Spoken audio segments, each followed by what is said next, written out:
University, Chris There we go. That wasn't okay. on. Batting seventh, the third baseman from the Oklahoma State University, Aiden Miola.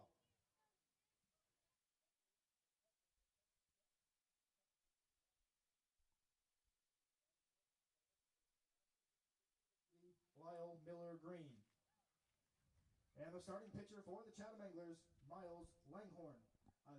Welcome to Dorn Park as the Red Hot Bourne Braves are back at home for the 8th time in the last 9 games and host the Chatham Anglers. Thank you for joining us. Alongside Cam Manna, I'm Matt Scalzo. We thank you for making us a part of your Wednesday night. Cam, Bourne is 7-3 in their last 10 games. What a turnaround from what we saw in the start of the season. A lot of the guys have come together. They've gelled well. Also some new faces that you guys will see tonight. But more importantly, as I said, 7-3 in their last 10, including 2 wins over the top 2 teams in the last 2. Take us through those wins over Cotuit and Harwich. Yeah, we talked about it right now. This is the time of year when you get into July where things start to speed up. You're getting the full rosters, and Bourne's full roster right now. Matt brought it up. We talked about it on Tomahawk Talk.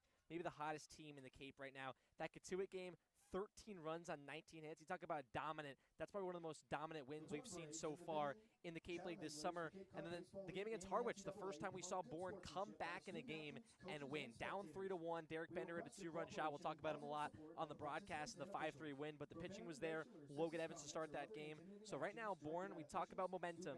Right now, Bourne has all the momentum on their side to enter kind of this, finishing off the 1/4 mark of this season. Now back at home against Chatham. And you look back through that 7-3 stretch, that has a win over YD as well, and YD is also considered one of the top teams in the league as well. But also, last time that these two faced off was in Chatham, and it was 11-1 win in dominant fashion for Bourne. That was probably the first time that we saw this offense really click all together, and that was still with a lot of the pieces that we are going to see today were not here. Yeah, we saw Brett Callahan have 3 hits that game at a St. Joe's. Paul Tamaro was there on that team, having 2 RBIs in that game. The pitching was there for Bourne. Chatham had 4 errors. They struggled in that game, and you look at Chatham as a whole, not playing their best baseball right now, but that was kind of the stepping stone to where Bourne is right now. Kind of showed them, hey, they have the potential to win these kind of games, and then all the new pieces that came in, which we've seen the last 8 or so games. But that first Chatham game has kind of propelled this Bravo squad to go 7-3 in their last 10 and show themselves that, hey, we can really beat anyone in this league, and we can beat them by a lot. Well, Bourne right now sits 7-7-1 in the regular season. Chatham 4-9-2. To get you all set to go for tonight's matchup, we'll hand it off to Ali Navarette and Mojo Hill with Before the Bravos. Cam and I will be back for first pitch.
Welcome on into Before the Bravos. I'm Allie alongside Mojo as always. And we were just talking about this before we hopped on, but it's kids' night here at Dorn Park, and it's packed. Yeah, it's autograph night. I mean, there's always kids getting autographs, but today it'll be even bigger, and there's huge long lines for the concession stands. And I was just saying, I feel like we get pretty good attendance here just in general. Yeah. Coming off a championship season, I feel like coming to Dorn Park is always a more lively crowd than some of the road ballparks. Totally. We were very lucky to be back at Dorn Park today, obviously after an off day yesterday where, Bourne obviously needed it because it had been 9 games in a row, but at the same time they didn't really need it because they did something really impressive the 2 days before, took down Cotuit at Cotuit on Sunday, and then Harwich here on Monday. That's the best team in the West and the best team in the East. Mojo, just so impressive. I know we had talked about as a media team needing to split at least those games probably to keep morale up, keep momentum going, and instead they went 2-0. Yeah, exactly. The vibes were just so different from yesterday compared to the most recent off day. Last time it was okay. How do we regroup? How do we reset? Because at the time they hadn't won a game yet. It was rough, and yesterday was a really deserved off day, and I hope they enjoy that day of rest because they just had 9 straight days with a game, and they got their record back to an even 500 after a rough start. They've gone 6-2 in their last 8 games, and everything's just clicking all around from the offense to the defense to the pitching, which has been solid all summer. Let's talk about the pitching. Today on the mound for the Braves will be one of their returners, one of their 2022 champions in Bryce Cunningham from Vanderbilt. What can people kind of expect from Bryce out there today, Mojo? Yeah, he's a really big right-hander. Had a solid summer with the Braves last season. Had kind of a rough year for Vanderbilt, but so he'll be working on some things. Had some trouble with the home run ball, but he should get a good amount of Ks, and hopefully he can limit the walks too. And then another new face for the Bravos, Kendall Diggs of Arkansas. He just arrived at Bourne, so he'll be thrown into this lineup, and I think there are some high expectations for what he can do. Yeah, I'm super excited to see Diggs play. I was looking at his numbers. He had a 436 OBP, 547 slugging, and one thing I also really like about him is that his walk to K ratio is pretty much even with 46 walks, 47 Ks. Pretty much everywhere he's played, he's had a pretty close walk and strikeout total, which is just huge. And he can play the infield and outfield is where he's listed, and he's playing right field today. And I think he just makes this lineup even deeper than it already is. And they're already struggling to get all these guys in the lineup at the same time. Like Sam Peterson getting a day off just doesn't fit into this arrangement. Yeah. There's other good guys who are on the bench, but yeah, he just makes this lineup even deeper, and it's already gotten deep, and we've seen the rewards of that reaped in the last week plus. Completely. I mean, 1 through 9, Matt, Cam, and I talked about this in our pregame Tomahawk talk. This lineup is just ridiculous. I mean, you have Chris Stanfield back in the leadoff spot. He's only been here for a shorter amount of time compared to others. Yeah, he had a day-to-day thing going on. Landers told me less than a week ago, but it obviously wasn't too serious because now he's back in the field too. So he'll be there. Then we go to Bryce Eblin, who I think has been hitting his stride a bit more recently. And then you go to that Bender-Bodine duo in the 3 and 4 hole, and it's just like the Coastal guys are just ridiculous. I mean, you've heard us talk about it enough, but I've just been so impressed with what they've been able to do, and I love when they bat back-to-back. Yeah, definitely. And Bodine told me that at school it would be Bodine and then Bender, but here it's Bender then Bodine. But I think they're fine with it either way. And one thing I want to see from Bodine and a few of these guys is some power. It's obviously tougher with the wood bats. Important to add that context in there. But Bodine's been on fire with a 474 OBP. Hasn't found a lot of power yet, so hopefully he can get that going tonight. And he's behind the dish too, which will be interesting to see. He's caught a couple times, but he's also DH this time. His teammate Bender is DHing, and so we'll see what Bodine can provide behind the plate as well. Yeah, I mean, the catchers also defensively have been really, really good. And I thought I was really impressed with Adonis Guzman, who was the catcher in that Harwich game. Me and you talked about it when we were debating who to talk to after the game. We were very impressed with the way he played defensively, had a really important moment that kept the game tied, I believe, and gave Bourne the opportunity to have their first come-from-behind win. So that's another thing I want to talk about. This team had, never gotten blown out. We've talked about that. They had blown some teams out. But on Monday was their first time coming from behind, and I thought that showed a lot of what this team is capable of now, a couple weeks in. Definitely, and Guzman and Landers told me that they felt like Guzman was taking good at-bats even when he was going up through a little offer, and so it was only time before he broke out, and he had a couple walks too. So I've been impressed with his at-bats, and I think he's the best defensive catcher on this team. So unfortunately not in the lineup today, but I'm sure we'll see plenty more of him going forward. Yeah, a great catching group, for the Braves. We have Hugh Pinckney, obviously, Kaden Bodine, and Adonis Guzman, and then also Derek Bender is technically listed as a catcher, but we've kind of seen him everywhere. So yeah, he told me he only caught like 5 games this year for Coastal Carolina, but he envisions himself as a catcher going forward, in pro ball. So keep an eye out when next year when he gets drafted and see where he's playing in the minor leagues.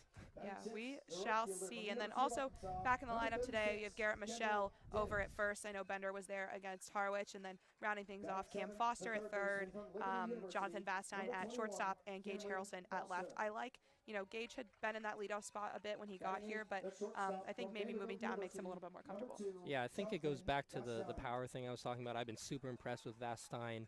Plays tremendous defense at shortstop, super smooth and athletic out there. And he's come through with some really big clutch hits. He just hasn't found the power stroke yet, just like I was saying with Bodine. And again, it's tough with the wood bats, so hopefully they're a little more used to it now. And I'm glad to see Foster back in there. He had a couple doubles last time he played. He was another guy who was looking for the power to break out, especially since he's such a big and powerful guy. He definitely has the power in there, and we've seen it during BP. But it was good to see him swat a couple doubles in his last game, and hopefully he can find even more of that today. Well, we'll see how the Braves fare in their second meeting with the Anglers this season. For the first time, though, at Doran Park, they're looking to go 2-0. When we come back, Cam, Matt, myself on the call. This week's clinic participants, and joining us along the third baseline.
Anthem is done. Lineups have been announced. We're ready to get underway from Doran Park. Matt Scalzo, Cam Manna, happy to be with you tonight for this matchup between the Bourne Braves and the Chatham Anglers.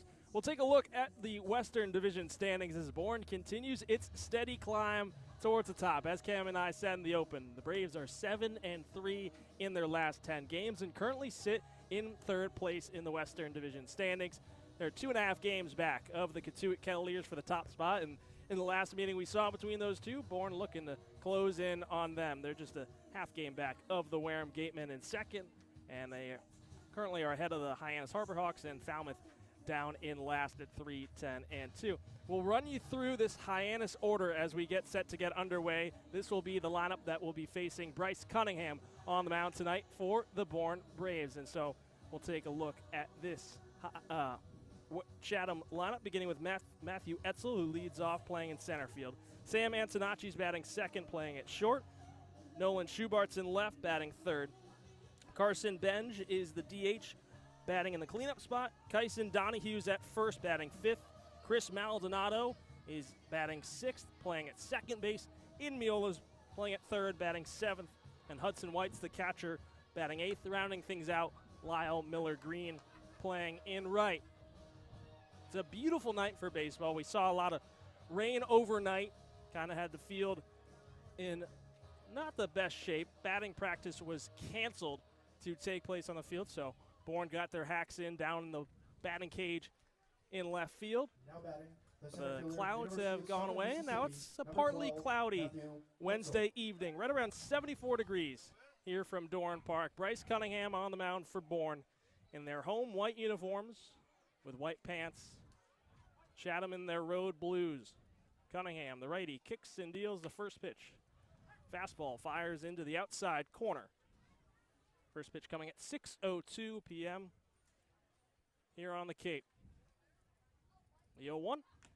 Swing and a miss on another fastball. Foul tipped by Matthew Etzel, the center fielder. Cunningham works with a power fastball, also has a slider. Occasionally mixes in a changeup. Here's the 0-2. Fastball just misses low and away, and it's 1-2.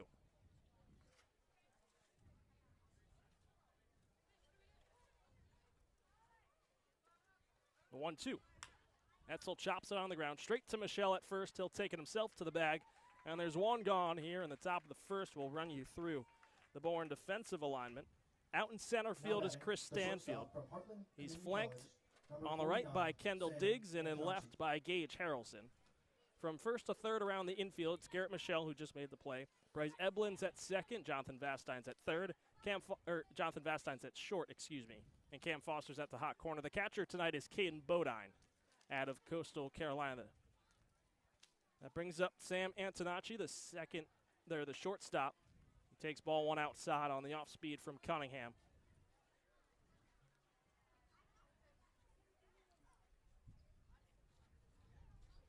The 1-0. Fastball right down the chute, 1-1. Cunningham this past season with the Vanderbilt Commodores went 2-3 with a 6.43 ERA and 42 innings of work. Struck out 45, walked 23. The 1-1. Swing and a miss on the fastball. It's quickly 1-2.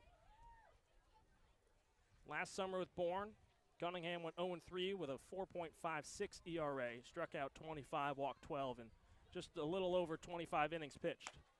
1-2. And the fastball just misses upstairs, 2-2 to Antonacci. And he had one start last summer against Hyannis where he went 6 scoreless and he had 7 punch-outs, so that's what Bourne's kind of hoping for out of the right-hander. 2-2. Breaking ball, chopped foul down the first base side. And Matt touched on his fastball. A lot of mustard behind that can get him into some trouble at times when he brings it upstairs. Allowed 10 home runs this past spring, but it's powerful. Antonacci batting 179 coming into today. The 2-2. Breaking ball sliced the other way and out of play. Count stays where it is at 2-2 with 1 out. There's a slight breeze tonight here at Doran Park, pushing out towards left. The 2-2. Antonacci lines it back up the middle, and it'll drop into center field for a 1-out single. Antonacci takes a wide turnaround first, but he'll stay there. Great swing right there from Antonacci, who was looking to get hot in this lineup for Chatham. An offense right now that's struggling bottom of the league in runs scored, so kind of getting all their base runners. They went up early against YD, an 11-5 loss, but they went up 3-0 in the first. It's kind of their pitching right now that's also hurting them. Nolan Schubart comes up to bat, batting .250. Cunningham coming from the stretch. Fastball misses low and away. Appeal to the umpire over at second base in Mark Yoder. And not going around is Schubart. Home plate umpire is Jerry Birch. And the other umpire at first is Gregory Wells. The 1-0. Fastball popped up, and it will go out of play down the left field line. It's 1-1 with 1 gone.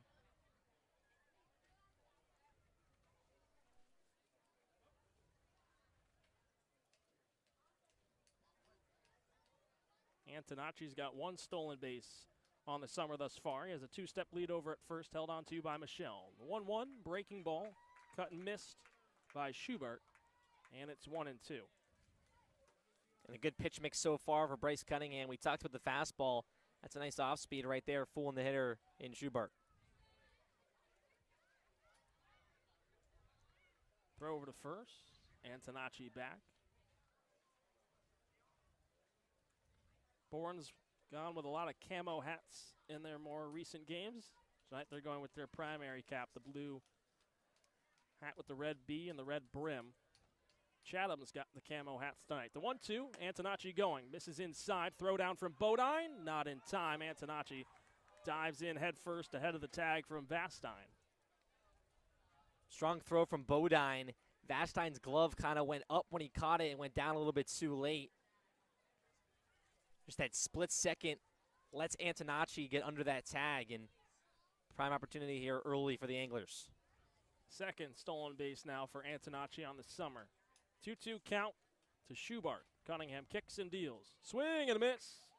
Down on strikes goes Schubart.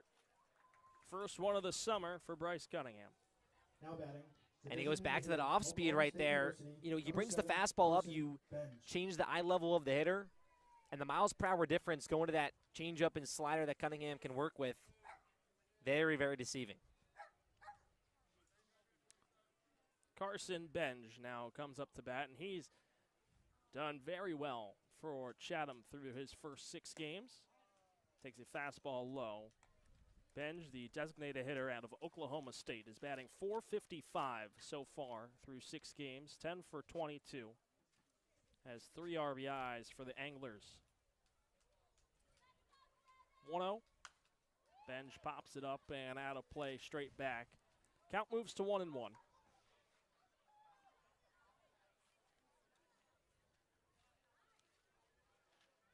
Just continues to turn into a better and better night here from Dorn Park.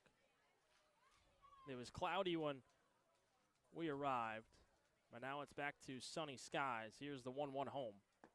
Check swing on the breaking ball. Benj holds off, and it's 2-1.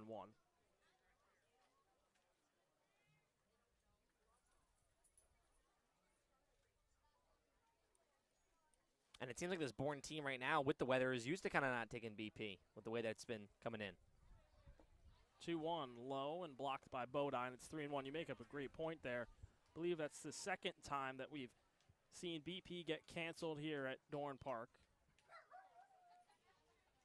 in the last week.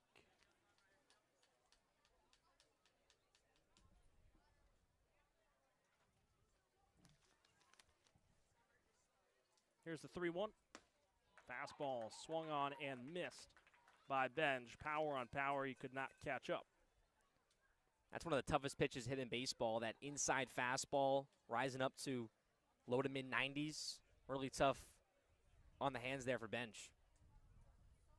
Infield at standard depth. Vastine just creeping behind Antonacci. Here's the payoff pitch. Called strike 3 at the knees. Back-to-back punch-outs for Bryce Cunningham. Benj goes down looking. That ends the inning with Antonacci stranded at second base. We'll head to the bottom of the first, where we'll get our first looks at the Bourne Bats here on the Bourne Braves Broadcast Network.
Welcome back to Dorn Park. A reminder that tonight's broadcast is brought to you by Cape Cod Orthopedics and Sports Medicine, a proud sponsor of the Bourne Braves. Cape Cod Orthopedics, Sports Medicine, and Physical Therapy is the region's largest and most experienced orthopedic group, accepting new patients at our Sandwich and Hyannis clinics.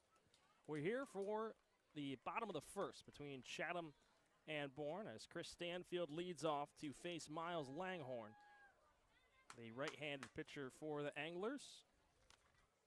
We'll run you through the rest of the Bourne lineup in a moment.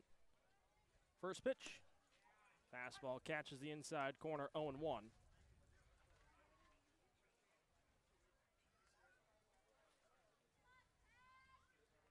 The 0-1.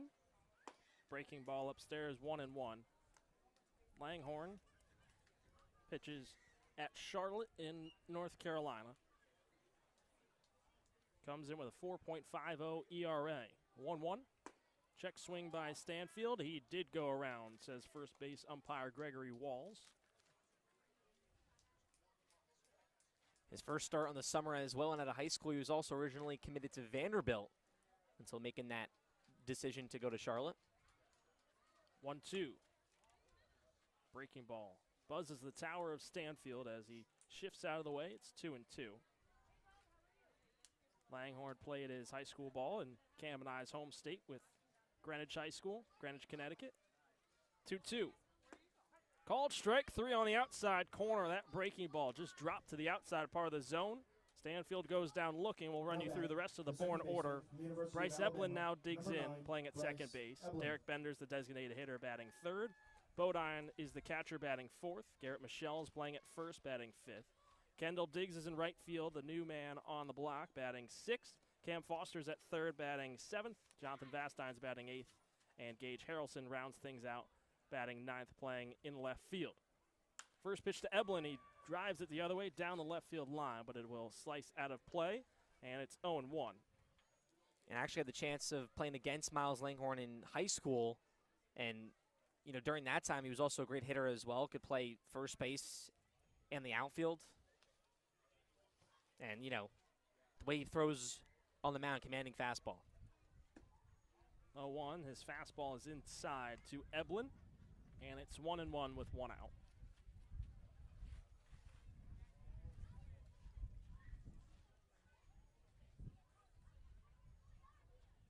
Bryce batting .280 through his first 6 games this summer with Bourne. 1-1. Breaking ball catches the outside corner, 1-2. Second stint with the Bravos for Eblin. Was a part of the championship team last year. Most valuable player during the playoffs last year. The 1-2. Langhorne thought he got his second punch out as his breaking ball just misses on the outside corner. Similar pitch to what froze Stanfield. This one just off the mark. The 2-2. Fastball misses low and inside to the lefty and Eblin. Count runs full with one out. Derek Bender stands on deck.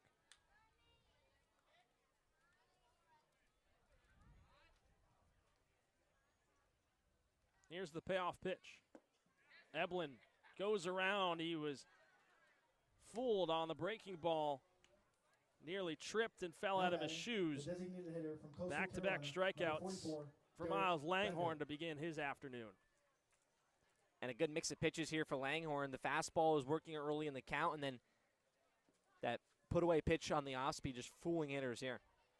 Now he faces Derek Bender, who was named Cape Cod Player of the Week on week 2. First pitch swinging, grounds it to the first base side. Gloved by Donahue. He'll flip to Langhorne. That will do it for the bottom of the first. Didn't even get a chance to run you through the Chatham defensive alignment. We'll get to that in the bottom of the second, but we're on our way to the top of the second. No score through 1 between Chatham and Bourne here from Dorn Park.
Welcome back to Dorn Park. Tonight's broadcast is brought to you by Convention Data Services, or CDS, a technology company based in Bourne and proud supporter of Cape Cod baseball. Since 1986, CDS has been delivering customized solutions to the global trade show industry. Keep up with CDS on their website at cdsreg.com and follow them on Facebook and LinkedIn. Matt Scalzo alongside Cam Manna.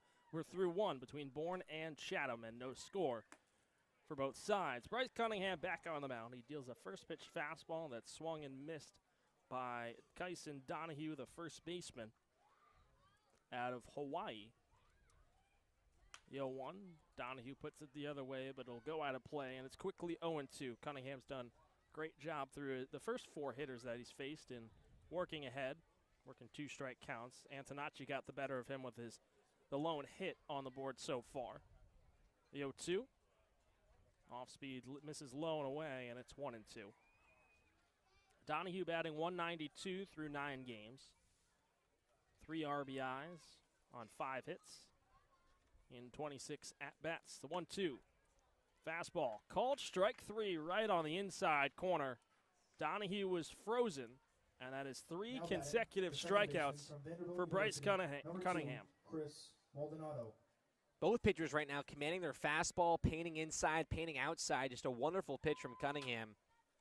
And really in a rhythm right now is returned to Bourne. Chris Maldonado now digs in. First pitch just misses low below the knees. For Cunningham, he's had that stuff as the 1-0 jams inside on Maldonado. He just fights it off down the first base side. It's 1-1.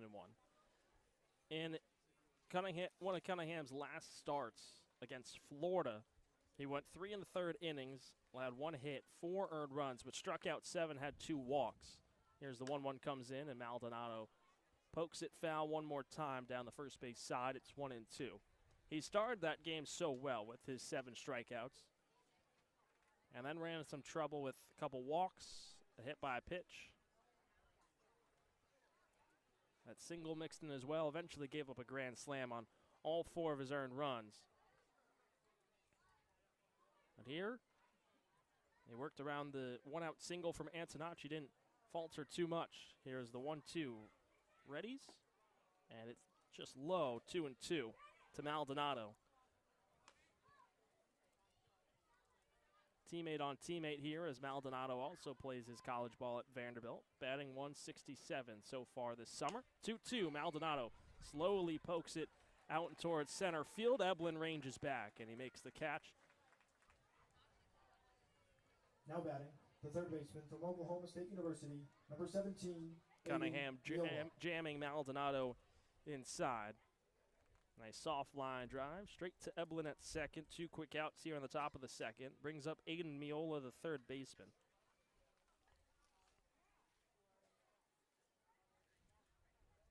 First pitch, check swing. He goes around on the appeal to first. It's 0-1. Miola batting 154, 4 for 26 this summer through 7 games. 0-1. Called strike 2 on the outside corner on the off speed. Cunningham working to pitch a 1-2-3 inning here in the top of the second. The 0-2. Fastball's low. It's 1-2.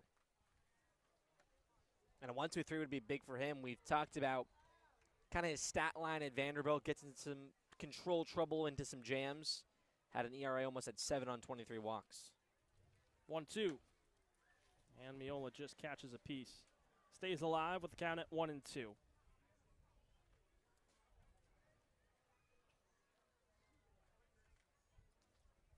As Cam and I have said, it's the second meeting between these two. First at Dorn Park. 1-2 from Cunningham. Miola puts it the other way into shallow right field. Charging in his digs, he'll stop as it bounces in front of him. Has trouble picking it up, but Miola will hold at first. Good battle by Miola. A couple foul balls, and then he finds free real estate in shallow right. Now batting, the catcher. And Chatham so far put some balls in play, battling against Cunningham. The at-bats have been pretty solid so far. Just Cunningham has, looked in a good rhythm on the mound, but Nice battle there from Miola to get on base.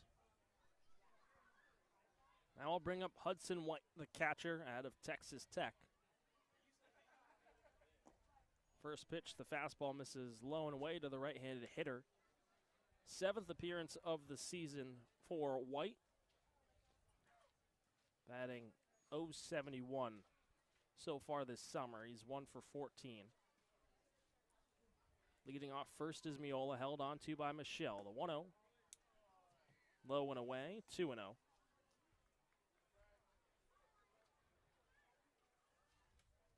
Wind still blowing out towards left field, more or less left center. It's blowing out here at Doran Park. Seen that on display the last few nights. 2-0. Fastball's low and away, and it's quickly 3-0 to White.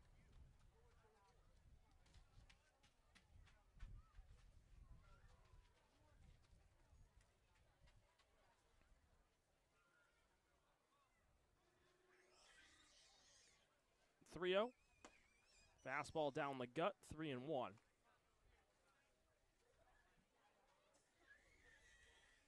Cunningham looking to battle back in this at-bat here against White. We've seen him work ahead. The 3-1. Fastball once again into the heart of the zone. Count runs full to White.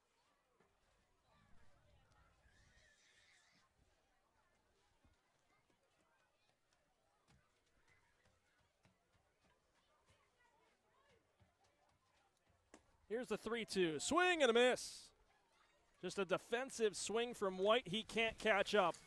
Cunningham works around the 2-out single by Aiden Miola. That's his 4th punch out through 2 innings. With more on the field, we'll welcome in the 3rd member of our crew. Down to you, Allie. Thanks, guys. Obviously an off day yesterday. We're back at Doran Park this evening. A very different off day for the Braves than they had on June 15th.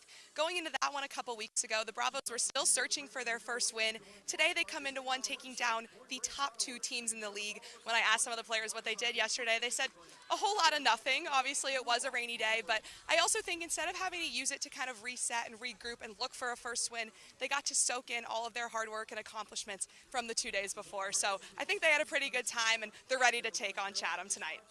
We'll be right back on the Born Brave Podcast Network. For more information, visit the 50/50 table near concessions or visit our website, bornbraves.org.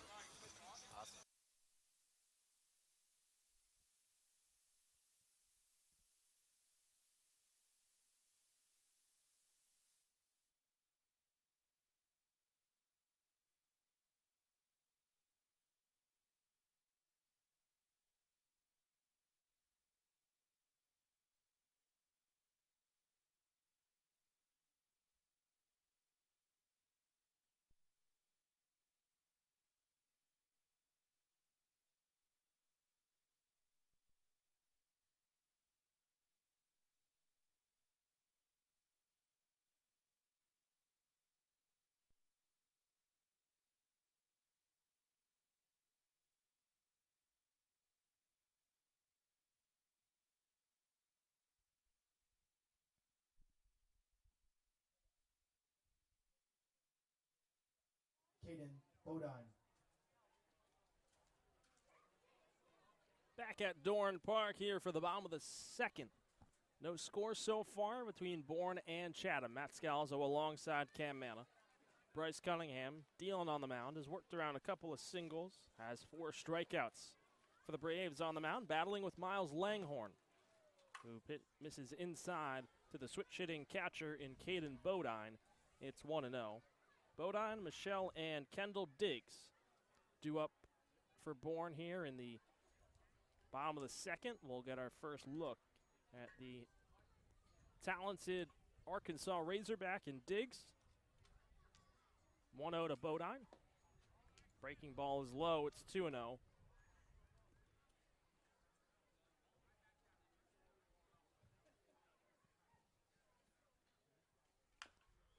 Bouncer towards the first base side. Gloved by Donahue. He'll keep it himself and step on the bag for the first out here in the bottom of the 2nd. And right now, Langhorn is working so efficiently on the mound. He goes back to first pitch strikes. pounding the fastball in the zone. He's got a lot of velocity behind it, and then working his off speed. So far, he's been fooling hitters, making it tough for them to get any feel in the at-bat, and really no good swings so far from Bourne. Here's the first pitch to Michelle. Misses high and tight. He moves out of the way. It's 1-0.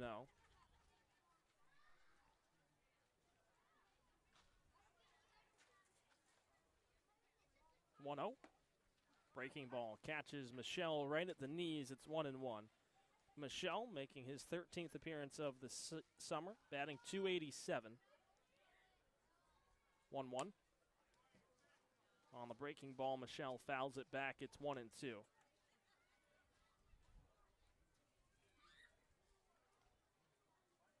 Michelle has seen the ball better as of late.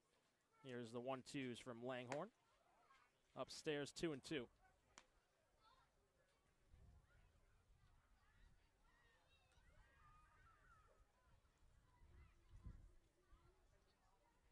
The 2-2. Upstairs one more time, and the count runs full to Garrett Michelle.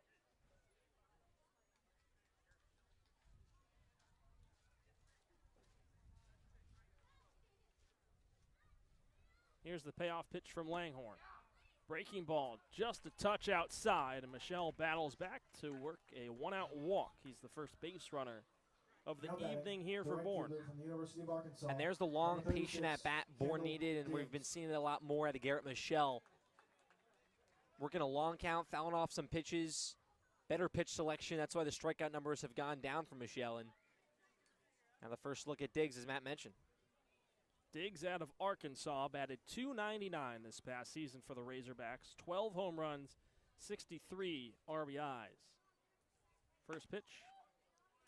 Fastball belt high, tad inside as well. It's 0-1.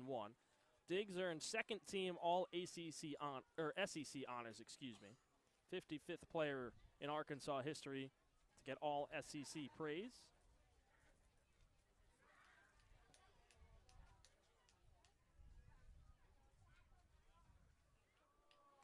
Soft throw over to first, sees Michelle back in time. Diggs was top 5 in pretty much every major statistical category for the Razorbacks this season, and he led the team in RBIs as well with walks. 46 walks to 47 strikeouts this past season. The 0-1. Fastball down the middle, strike 2. That pickoff move there from Langhorne to first base to Michelle, I wonder if Bourne takes advantage, because that's not a pickoff move. You know, if you're Michelle on first base, you can get a lot more, and right now be a lot more aggressive on the base pass with that pickoff move. Here's the 0-2. Swing and a miss. Diggs down on strikes. Ball pops out of the mid of White.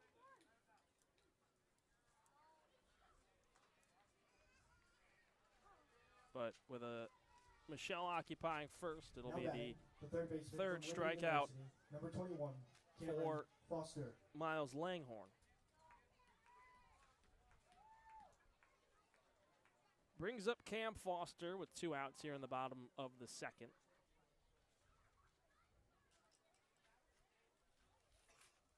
Foster coming off one of his better games at Catuit. Started with back-to-back doubles in his first 2 at-bats. First pitch breaking ball into the bottom part of the zone, 0-1. And overall, just seeing the ball so much better, taking a lot more confident swings. Now the average up to 280. 6 RBIs for Cam Foster. 0-1.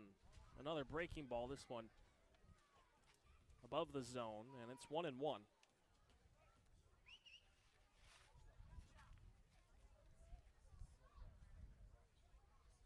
Michelle taking his 2-step lead over at first, held on to by Donahue. The 1-1 swung on and missed by Foster. It's 1-2. Langhorne now going to that curveball a lot more to Foster earlier on in the counts.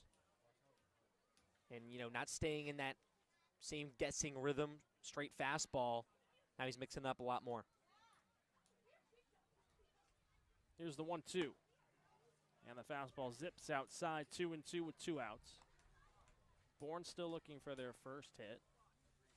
Chatham with a pair so far through 2 innings, but neither side with anything to show for it. Both pitchers in a comfortable state. Michelle leads off first. Here's the 2-2. Foster fights it off. As Cam said, Langhorn's starting to work in that curveball a lot more, and he went back to it. And he's showing right now he has more control of the curveball than the fastball, which, you know, could come back and haunt him, but since he's controlling that curveball so much, Foster right now just way out in front of it. We'll see if he can adjust. Here's the 2-2. Outside, full count to Cam Foster. Similar to Michelle, Foster has really gotten better with his discipline at the plate, working longer at bats. Here's the payoff pitch, Michelle going. Foster clips it straight back and will go again. And Langhorn's had trouble throwing back-to-back strikes in the at-bats, comparing Michelle's and Foster's here. He throws a strike, then he throws a ball, so we'll see if he can kind of counteract that right here and get back in the strike zone. He comes set from the stretch. Here's another 3-2. And Foster once more catches a piece of it. Another long at-bat here against Miles Langhorn.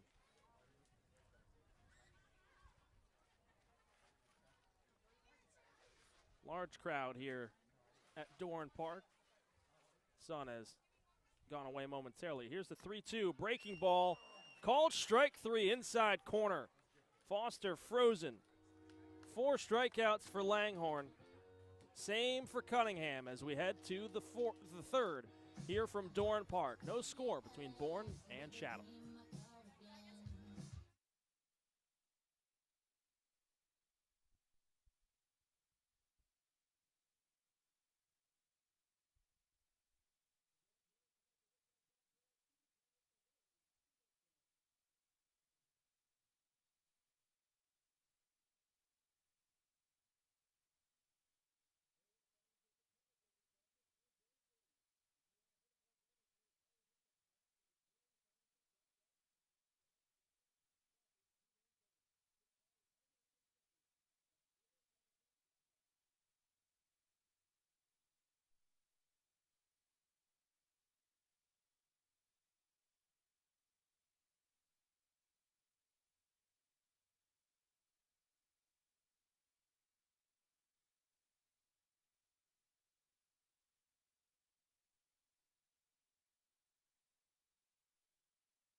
Back at Dorn Park. Tonight's broadcast brought to you by Commercial Electric Solutions, Cape Cod's most valued and professional electrical subcontractor who has been providing exceptional services to both commercial and residential customers for over 10 years. Do you have an electrical problem? CES has the solution. Matt Scalzo, Cam Manna, top of the third here from Dorn Park. Bryce Cunningham to face 9, 1, and 2 in this Chatham order. No score so far through 2 innings. Cunningham misses on the first pitch to Lyle Miller Green. 1-0 fastball. This catches the inside corner, and it's 1-1. Miller Green batting .281. 1-1. This one's drilled deep to left center field. Gage Harrelson moving over towards the warning track, and he's able to get underneath it to make the catch. Was hot off the bat. Maybe the wind just caught a little bit of it. Southern Mississippi, number 12. Tough ball to track down as well for Harrelson as the lefty, so he's going to his backhand, trying to catch that across his body, and then also kind of floating towards the wall with the slice from the wind. Tough play. First pitch swinging, and this one is a towering pop-up on the left side of the infield. Vastine moving over, now moving back, and on the edge of the outfield grass, he's able to make the catch for the second out. Etzel down for the second time. Brings up Sam Antonacci. Now batting, the shortstop from Heartland Community College, number 49, Sam Antonacci. So 4 pitches for Cunningham here in the top of the third, and 2 outs. Antonacci had a single off Cunningham in the first. He made it over to second on a stolen base, but was stranded there. First pitch to the lefty. Misses low and away. 1-0.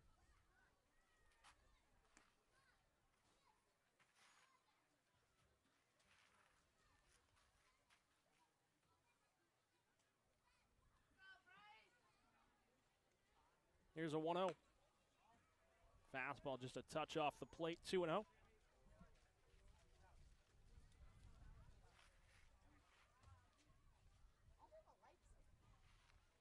Here's the pitch. 2-0 is low, and it's 3-0 here to Antonacci. Seeing Cunningham work back a couple of times here so far.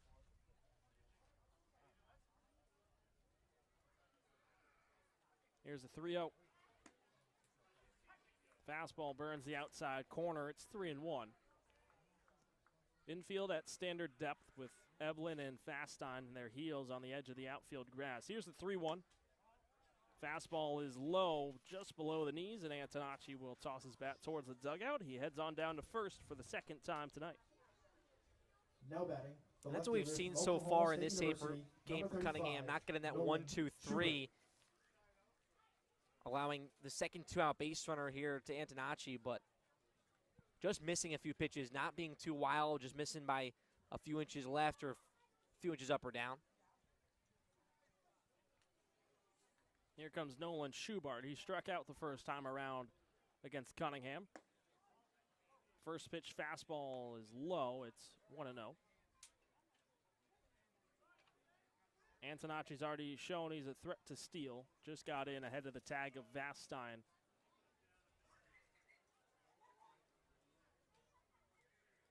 Here's the 1-0. Fastball just a tad low.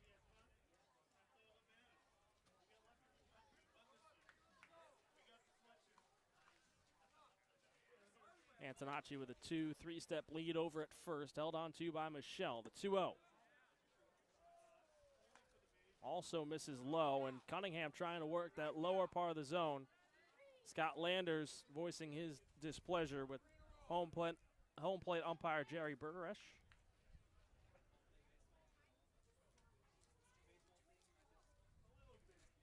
Here's a 3-0. This one fouled off down the left field line and out of play by Schubart. It's 3-1. He had the green light.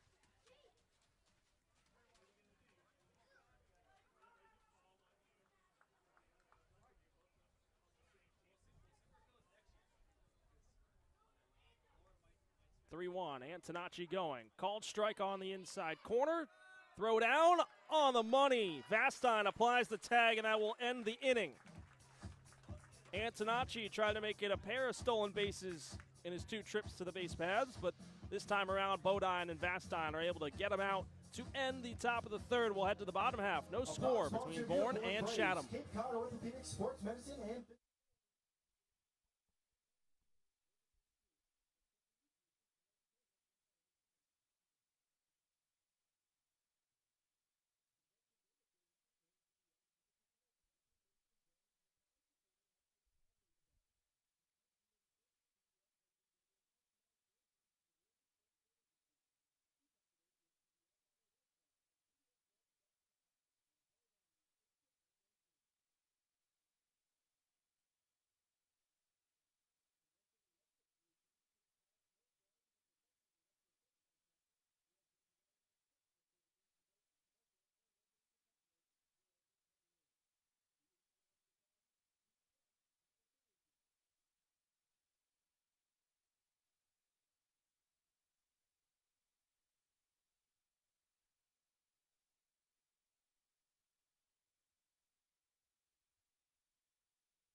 Welcome back to Dorn Park. Tonight's broadcast brought to you by Marty Chevrolet, your dealer for the people, proudly supports the Bourne Braves baseball team. See all our cars and trucks at martychevrolet.com and go Braves. Now batting, the Jonathan shortstop, Vastine to lead off the bottom of the 1-2, third here from Jonathan Dorn Park. Vastine.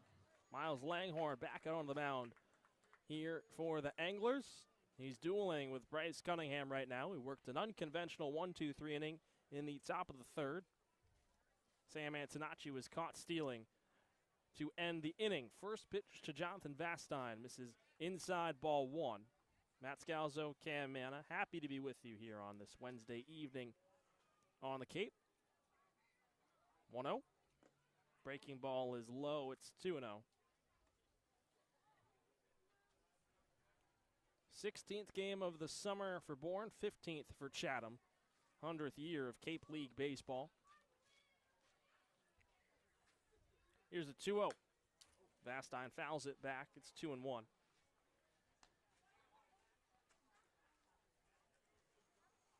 Vastine's starting to put it together here for Bourne. He's batting .278. He's got 5 hits, 5 RBIs. He's found the gap up the middle numerous times. The 2-1. Breaking ball is low, and it's 3-1.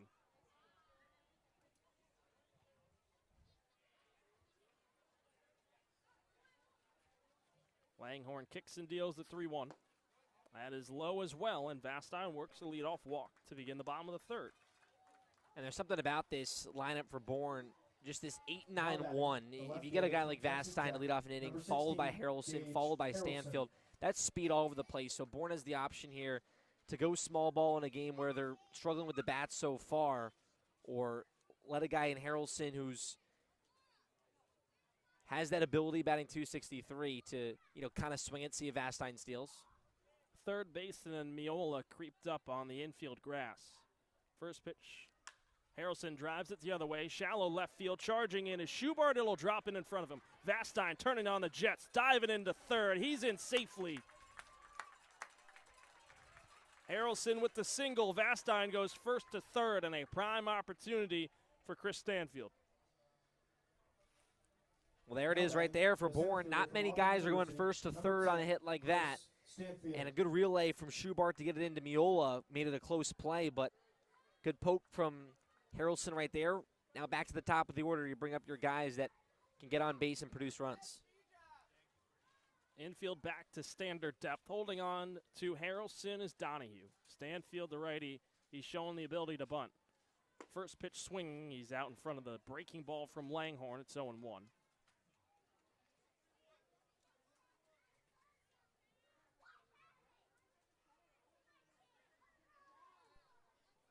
Stanfield struck out looking his first time against Langhorn to lead off the bottom of the first.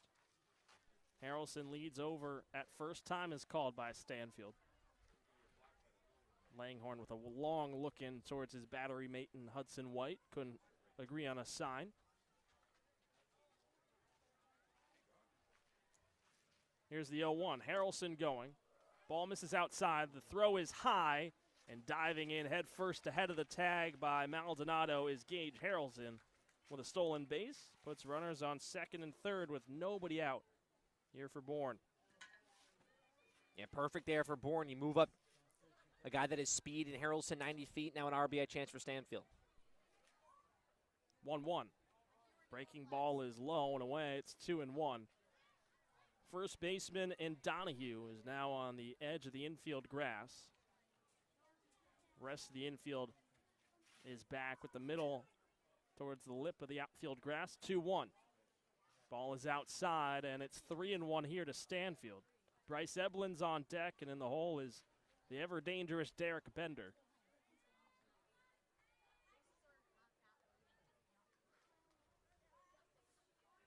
(3-1). Swing and a miss on the elevated fastball from Langhorn. It's a full count to Stanfield. And a big pitch coming up for Langhorn. And so far, Bourne's had trouble with the fastball, especially in Stanfield. You wonder if he goes back to it. Looks in, got his sign, working from the stretch. Here's the 3-2. Stanfield, a bouncer towards third, fielded by Miola. He's throwing home, and it's on the money. White tags out Vastine. There's the first out, and lead runner is gone. Stanfield moves over to first. Now batting, the second baseman from University of Alabama. Harrelson number 9, holds over at Bryce second. Eblin. And Langhorne loved that. He turned over to Miola, and, both guys having each other's back right there. Both guys were pumped up and intense after that play. That's big right there. A lot of really hard throw from Miola, making a quick decision to get the speedy Vastine at home. Brings up Bryce Eblin. Still not out of the woods is Langhorne. He's looking over at Harrelson at second. First pitch to Eblin. Outside for ball 1. And this is where you set up a guy like Bender, and Bryce Eblin's been seeing the ball very well, but if you can just get on here, you keep 2 guys on as well. A single could score Gage Harrelson. You bring up Bender, who's been mashing the ball. Here's the 1-0. Fastball. This one sliced out of play down the left field line, and it's 1-1.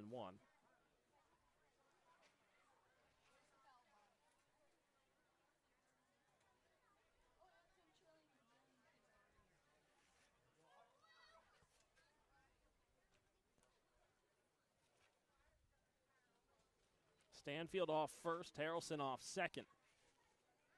The 1-1. Eblin chops it, and it goes foul down the first base side. It's 1-2.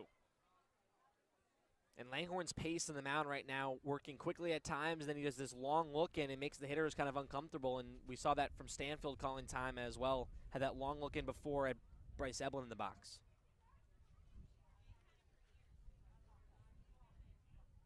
Langhorne trying to work around the traffic on the base paths here. The 1-2. Curveball's upstairs, 2-2.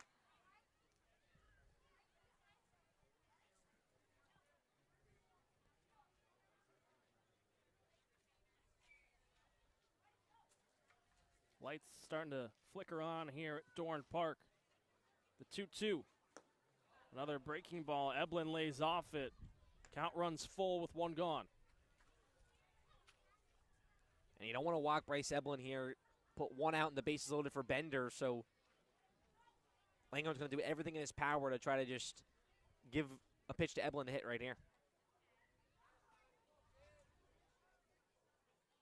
Here comes the payoff pitch. Double steal on, and it misses upstairs.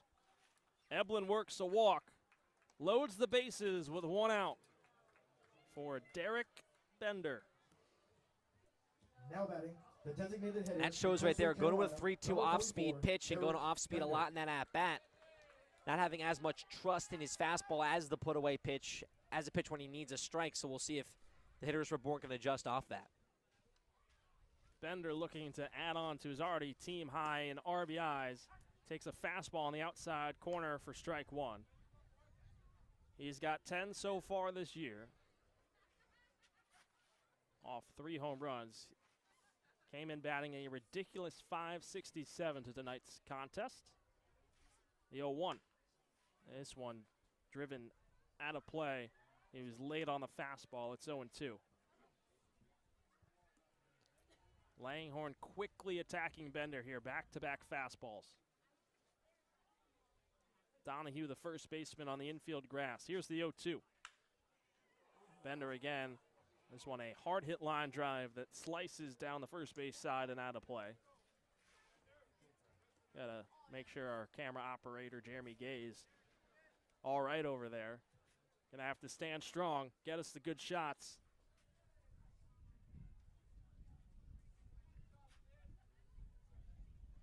Here's the 0-2. Fastball's outside. It's 1-2 here to Derek Bender. Bases juiced, 1 gone. Bottom of the 3rd. Bravos looking to strike first here in what's been so far a pitching duel between Miles Langhorne and Bryce Cunningham. Here's the 1-2. That curveball brushes inside, and it's 2-2 to Bender. And as Langhorne trusts going back to that fastball, because Bender started to catch up to it on that foul ball. Going to be a tough decision for him to make. The 2-2. Goes to the off speed. Bender fights it off. Count remains where it is at 2-2. On deck is Caden Bodine. Eblin off first. Stanfield at second. Gage Harrelson over at third.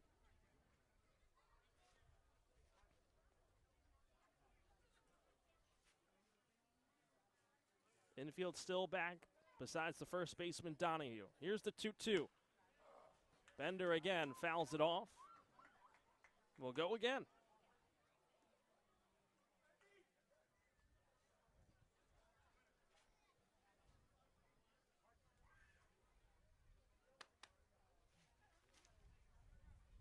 Long looking from Langhorne.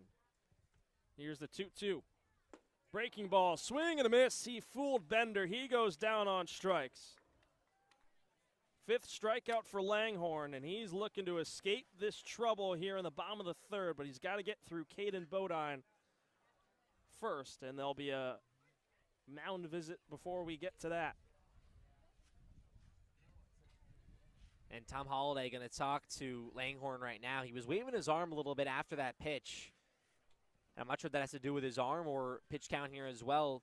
We brought up with Langhorne, first time he's making a start this summer, and the most he's gone is 3 innings, so something else to watch out for here.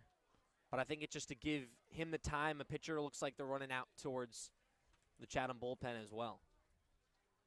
He's been phenomenal so far on the mound, and you know, when you go through a battle like that with Derek Bender, who's seen the ball that well, and you attack him with fastballs, you work your off speed, he's very comfortable in the bump.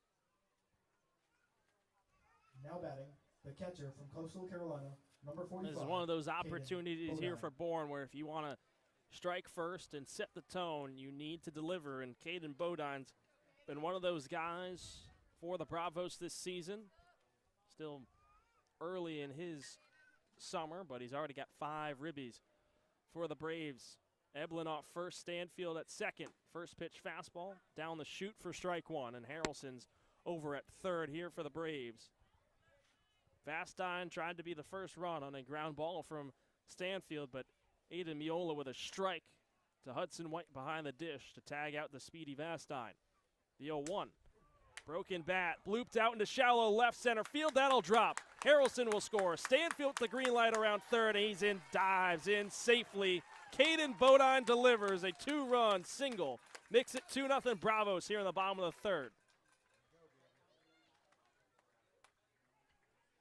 And there it is. It was only a matter of time for Bourne, and it didn't come from too much. Just a jam swing from Bodine. Broken bat, kept his hands through the zone and went into left field. Tough for Langhorne. Put a good pitch, but Bodine right there, just a better swing. Garrett Michelle now comes up to bat. He worked a walk his first time around against Langhorne. First pitch breaking ball is low. It's 1-0. So Bourne, like they've done so well this season, striking first and taking the early lead. They've been putting up a lot of crooked numbers as of late. The 1-0. Fastball, Michelle, line drive, left field, pushes Schubart back. It's over his head and into the wall. Eblin will score. Bodine coming around. He gets the stop sign at third. Garrett Michelle, an RBI double, makes it 3-0 Braves. That was just a few feet from Garrett Michelle picking up his second home run of the season. Both would have been driven the other way. Number 36, Kendall Diggs. Great swing there from Michelle. We've seen teams, especially YD and Kitsui, here at Dorn Park, shift on Michelle to have one guy on the left side of the infield. And Michelle has shown time and time again he'll go the other way. Just missing a home run by a few inches right against the base of the wall. Brings up Kendall Diggs, who's looking for better go around his second time. First pitch breaking balls, misses, or actually, nope, that caught a piece of Diggs. Home plate umpire was slow to make the call, and Bodine was taking his chance to make it 4-0 Bourne. But Diggs, another quick at-bat. This time he goes on down to first on a hit by a pitch. Loads the bases one more time with 2 outs. Cam Foster coming up to bat this time.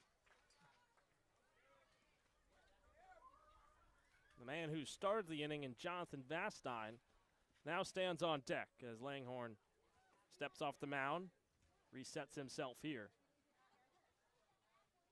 Facing the Liberty Flame and Cam Foster. Diggs off first, Michelle at second, Bodine at third. First pitch home. Swing and a miss on the fastball inside. It's 0-1.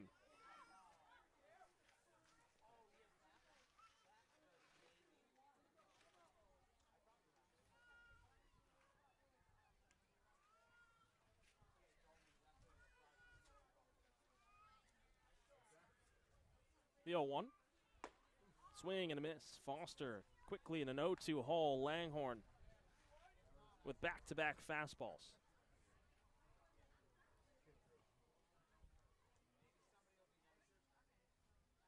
Foster looking to break this one wide open here in the bottom of the third. A 3-0 Bourne lead. RBIs for Bodine and Michelle. The 0-2 checks his swing on the breaking ball. He lays off it, and it's 1-2. And tough here for Langhorn multiple times, just about to itch out of this jam. Not getting the check swing, putting a good pitch on Bodine.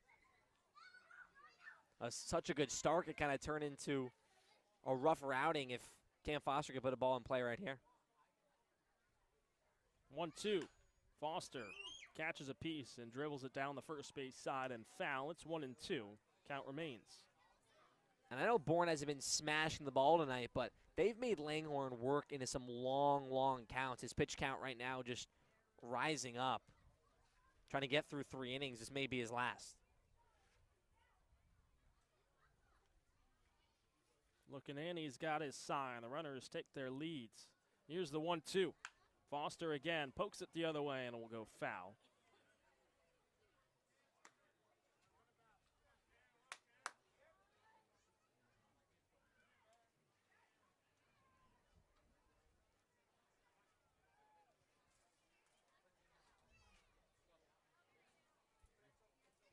Here's the 1-2. Foster, foul tip into the mitt. Langhorn escapes a bases-loaded jam, but not before Bourne adds on 3 runs and takes a 3-0 lead as we head into the 4th. Here from Dorn Park, I'll hand play-by-play off to Cam when we come back here on the Bourne Braves Broadcast Network.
Top of the 4th inning here from Dorn Park. The Chatham Anglers and the Bourne Braves. The Bravos get on the board, take a 3-0 lead on 3 hits.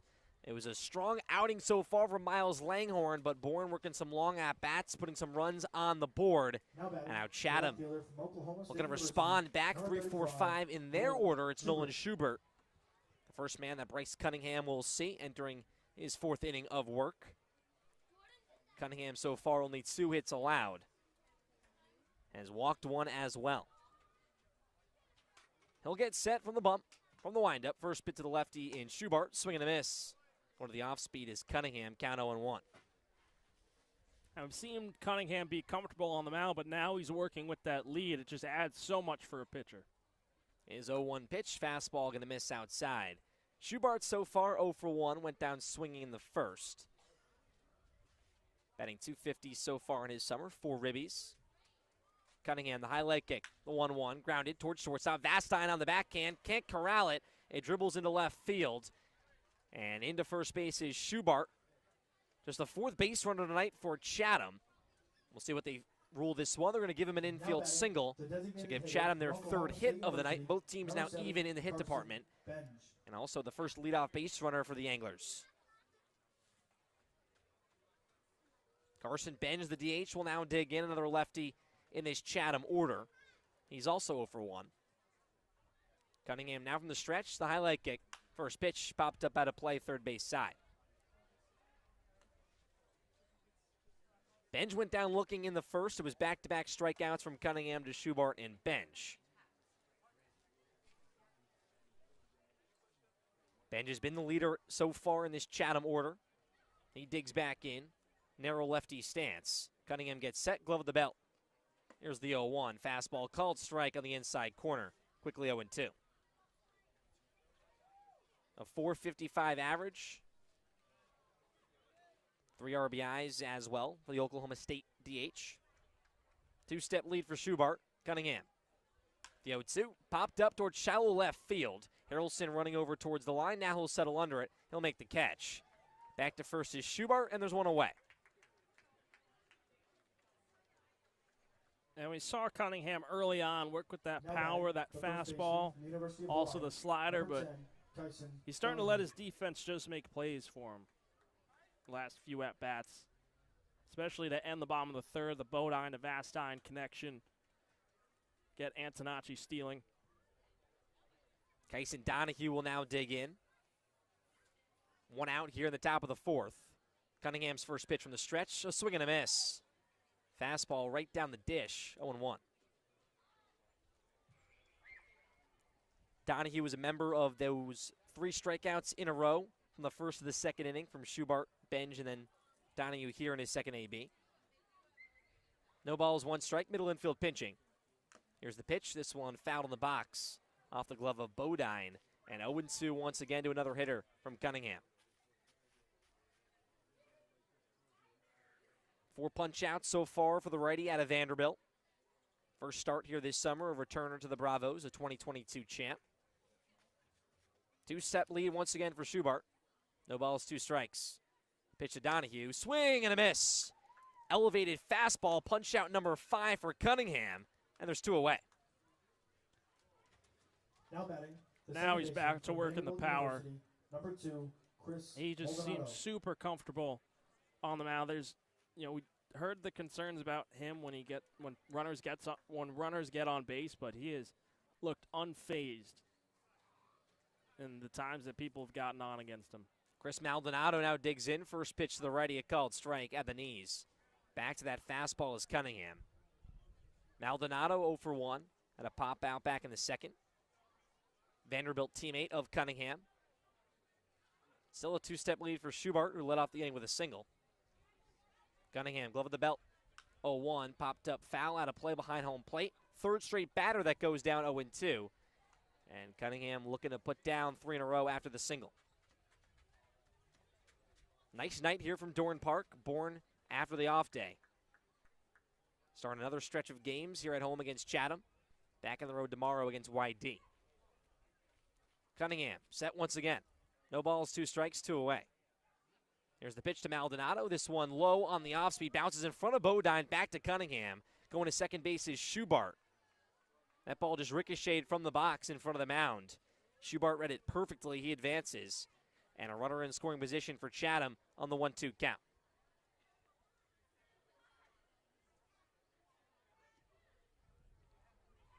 So an opportunity here for Maldonado. Still in search of an RBI in his summer with Chatham. 7 walks, though, but he's 4 for 24. An opportunity here to get the Anglers back on the board. They've pitched well so far. Just 1 tough inning for Langhorne with 2 away. Cunningham, the 1-2, fouled back. This Chatham team, 4-6-1, 3-7 in their last 10. And they want to change a lot right now. Last in runs scored, last in runs allowed.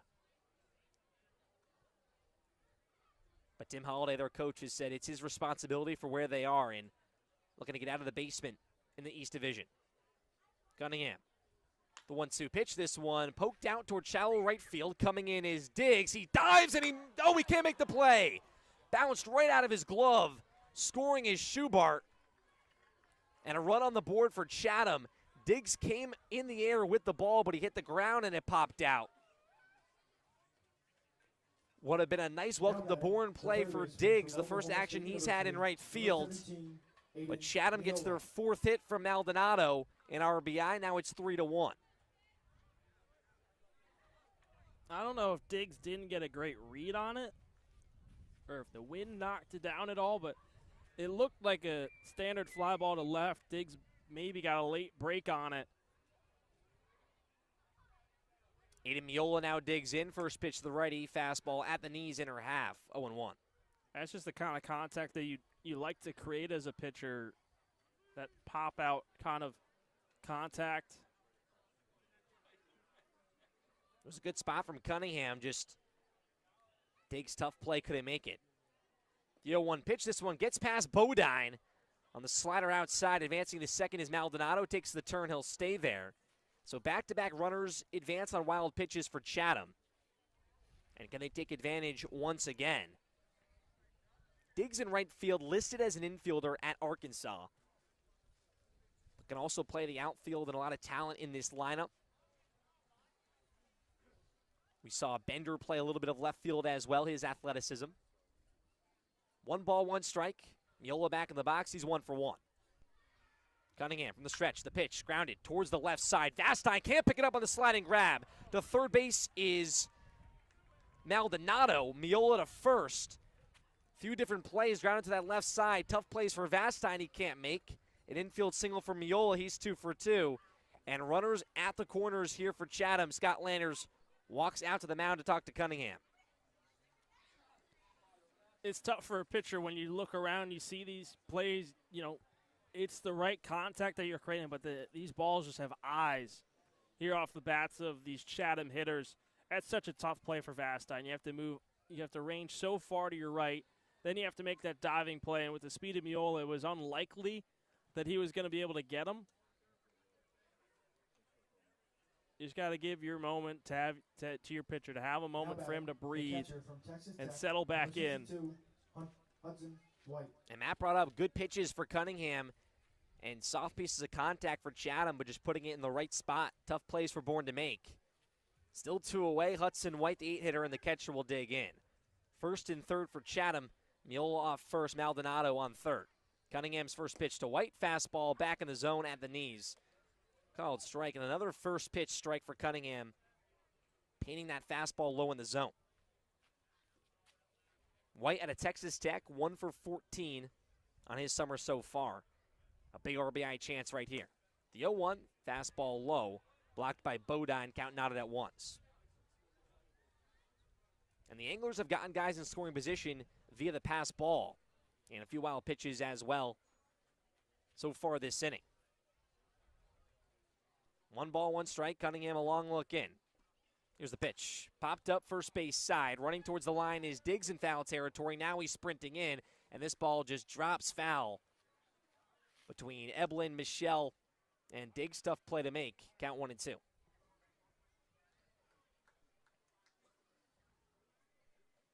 was a leadoff single to Schubart to start this inning. Back-to-back batters went down. Cunningham looking for punch-out number 6. But 3 hits on the inning for the Anglers. Can White make it 4 and put a few more runs on the board? Cunningham, 1 ball, 2 strikes. Glove at the belt from the stretch. Here's the pitch. Slider gonna miss outside. White almost went around. He held up. Count 2-2. Normal depth for the infield and the outfield of Bourne. Michelle holding on the runner at first to Miola. Maldonado back off third base. Cunningham back of the bump. The 2-2 pitch, fastball low. Now count full. Lyle Miller-Green will wait on deck. A strong opportunity for the Anglers. A bottom offense that right now has a chance to put themselves in more of striking distance. Cunningham's payoff pitch comes to home plate, grounded right at shortstop at Vastine. He picks it up, takes 2 steps, fires across the diamond, and it's in time to end the inning.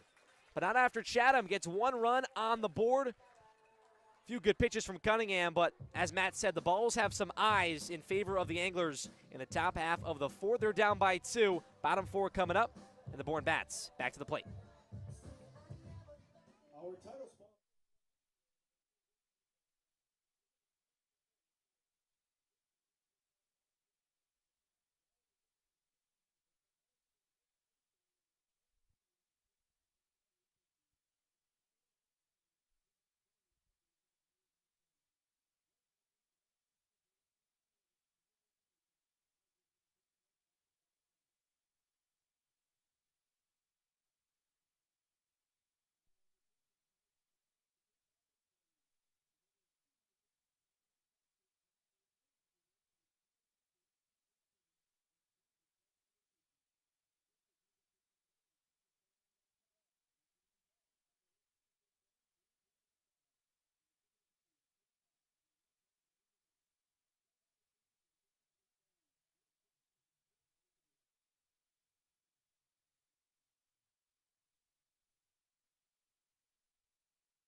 To the bottom of the fourth we go here at Doran Park. Some Wednesday night baseball between the Chatham Anglers and the Bourne Braves. An out-of-conference matchup.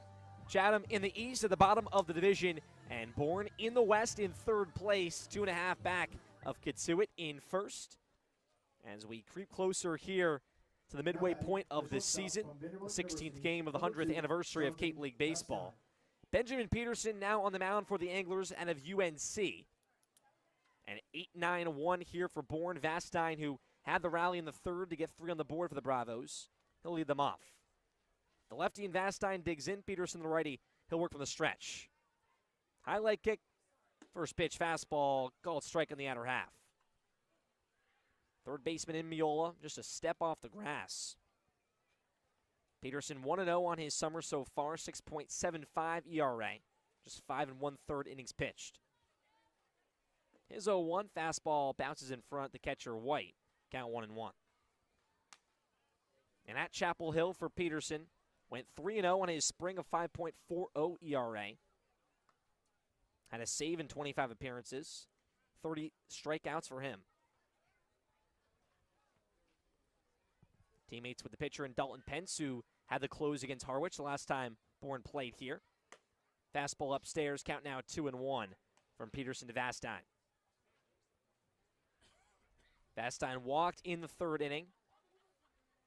Tried to come in and score on a nice play from Miola and a ground ball. He threw him out. Peterson gets set. Here's the 2-1 pitch. Fastball up and away. Count now 3-1. Vastine's been heating up a lot more for the Braves. 4 stolen bases now on his season, batting at .280. He digs back in. 3 balls, 1 strike. Peterson's pitch. Fastball low and away. Ball 4. A 5-pitch walk for the shortstop. Another leadoff base runner. And in back-to-back innings, it's in the hands of Jonathan Vastine. Now batting, the left fielder from Texas Tech. Yeah, it's almost like a deja vu feeling.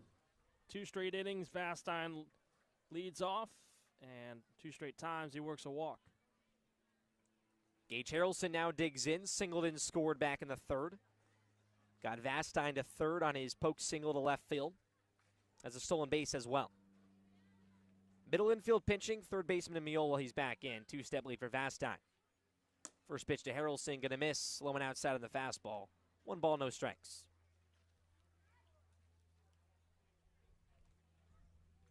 Peterson also pitched 35 innings at UNC. Not a bad campaign for him in his first season at Chapel Hill. He's set once again. 1 ball, no strikes. Pick over to first base. Vastine sliding back safely.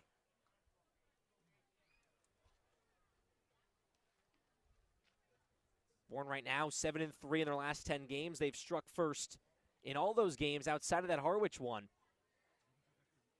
In that win, their first comeback win. Vastine's going, pitch upstairs, a throw from White to second base, not in time. A stolen base for Jonathan Vastine. Number 5 on his summer. He'll sit at second base, and Gage Harrelson here in a hitter's count.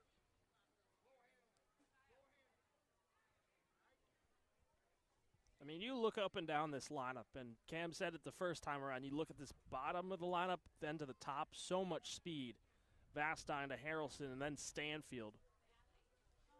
Peterson set once again. Vastine bouncing around. The 2-0 to Harrelson. Poked out toward shallow left field. Coming in is Schubart. He'll settle under it and make the catch. Not this time for Gage Harrelson to left field. 1 away in the inning, and back to the top of the order, it's Chris Stanfield.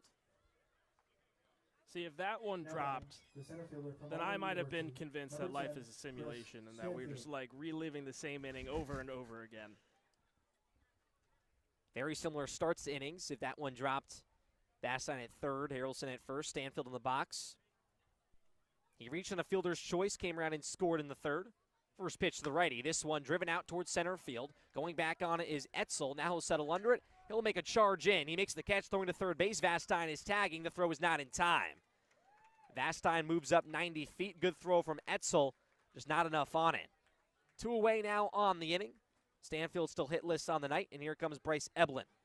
Now batting, the second baseman from the University of Alabama, number 9, Bryce Eblin. You move over the runner. Can help out Bourne right here, looking to extend their lead to 3.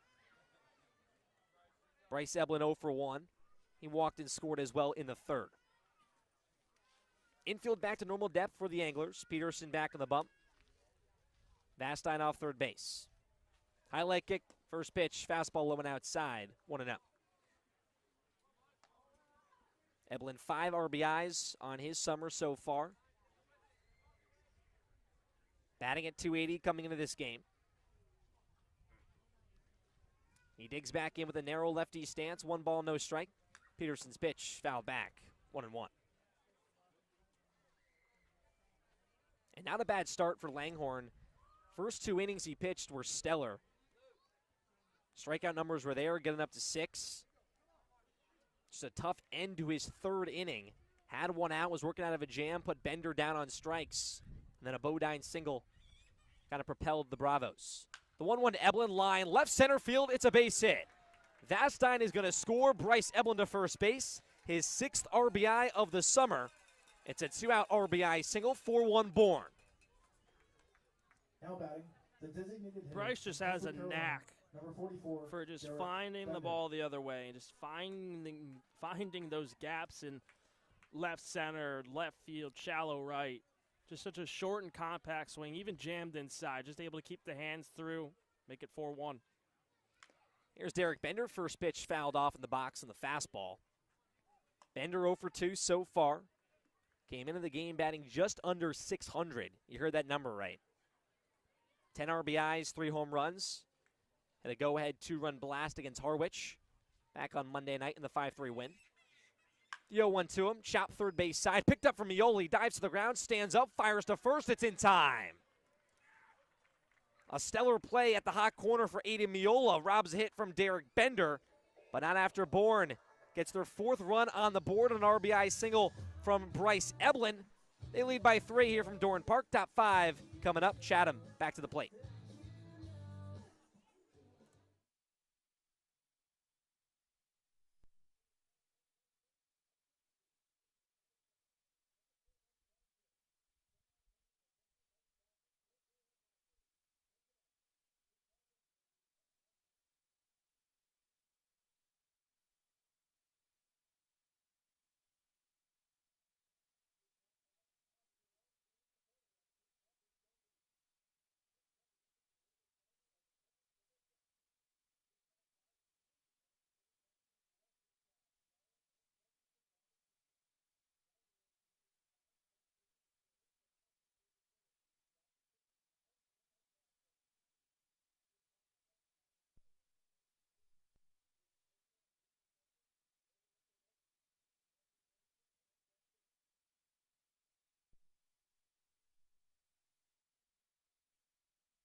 Back at Dorn Park here on the Bourne Braves Broadcast Network alongside Matt Scalzo. I'm Cam Manna with you. A 4-1 lead for the Bravos here in the top of the 5th inning. Bryce Cunningham, the starter, off the mound. Now the right-hander out of the University of Maryland, David Falco, on the mound. Making his 4th appearance. He's been stellar so far, 1-0.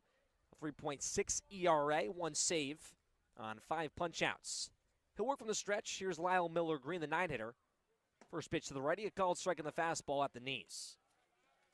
Cunningham's first outing with the Bravos. 4 innings, 6 hits, 1 earned run, no walks, and 5 strikeouts. Gives Bourne the opportunity to try to get win number 8. No balls, 1 strike. Falco's pitch, painted fastball in the outer half. Quickly 0-2 to Miller-Green, who's 0 for 1, coming into his second at-bat. Comes into the game batting .281, but in the 9-hole. That's the 3rd best average in this Anglers lineup. Falco, the 0-2, chop first base side and foul.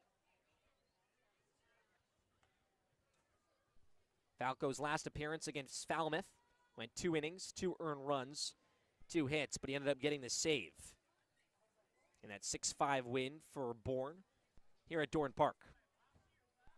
Gets set once again, glove at the belt. The 0-2 just fouled back. Went to that heater on the inner half.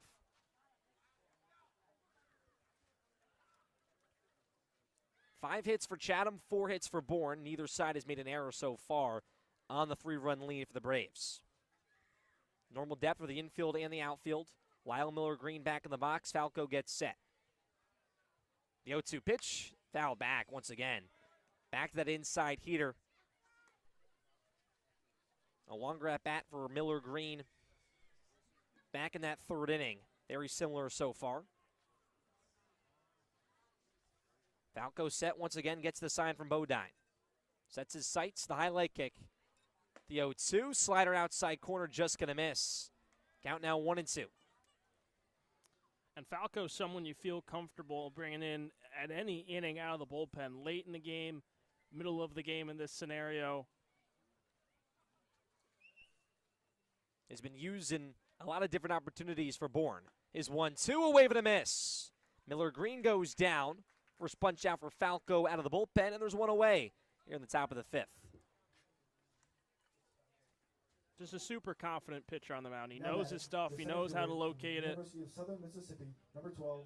Exactly what you look for in that middle reliever kind of role. Even as a closer, too, he was utilized at Maryland this past year. Matthew Etzel, top of the order, digs in. First pitch to the lefty. Called strike in the fastball. He had the win against Hyannis in Bourne's first win of the summer. Went 2 innings. Only 1 hit on 1 strikeout. No balls, 1 strike. Falco's pitch. This one chopped towards shortstop. Vastine picks it up. He'll take 2 steps, fire across the diamond. A strike to Michelle. And there's 2 away on the 6-3 putout. And here comes Sam Antonacci to the plate. Now batting, the shortstop. Vastine's been stellar at the shortstop position. Number 49, Sam Antonacci. Gives Bourne a lot of confidence in the infield. And Falco looking for a 1-2-3 out of the bullpen. The furthest he's gone this season is 2 innings. Antonacci now digs in. Playing shortstop tonight, he's 1 for 1. First pitch slider at the knees, a called strike. To the Braves from the University of Maryland, number 31. David Singled in the Falco. first, walked in the 3rd, but he was caught stealing to end the inning. Back in the box here, the 0-1. This one chopped in the box, foul. Off the helmet of Antonacci as well. Count 0-2. Lights on here at Dorn Park, another home game for the Bravos. Back on the road tomorrow against YD. And looking for their 2nd win of the summer here against the Anglers. Falco's 0-2 pitch. This one chopped hard foul right by the dugout of Bourne. Ricochet's back in play. Chatham will play 2 straight here on this side of the Cape, Bourne and Falmouth tomorrow. Falco back to the plate, glove of the belt. Here's the 0-2 pitch. This one fouled off, right against the netting 3rd base side. The Anglers were also late to this game, got here around 5 p.m. There was some traffic to get here. So kind of pushed everything back for the Anglers. Bourne obviously not taking BP, so neither side having their kind of usual preparation coming into a game. We'll do the 0-2 once again. The pitch to Antonacci. This one fouled straight back. A lot of long at-bats for these Anglers hitters this inning to Falco. He's looking for the 1-2-3. Yeah, and we saw a similar recipe in some at-bats against Bryce Cunningham. Bourne did the same to Langhorne towards the end of his stint. Can he get it this time? Falco's 0-2. This one line at Vastine. He leaps. He made the catch. Jonathan Vastine, are you kidding me? Went full extension in the air. He made the catch. Not surprising for number 2 out of Vanderbilt. A 1-2-3 inning for David Falco. Bottom 5 coming up. Bourne leads 4-1. Cape Cod isn't just any community.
4-5-6 due up for the Braves here in the bottom of the 5th inning. And another beautiful night here from Dorn Park. The Bravos in front of the Anglers 4-1, 7-3 in their last 10. And looking for win number 8 to get above 500 for the first time this season. We thank you for joining us once again on the Bourne Braves Broadcast Network. Ali Navarette in the field, up here with Matt Scalzo. I'm Cam Manna.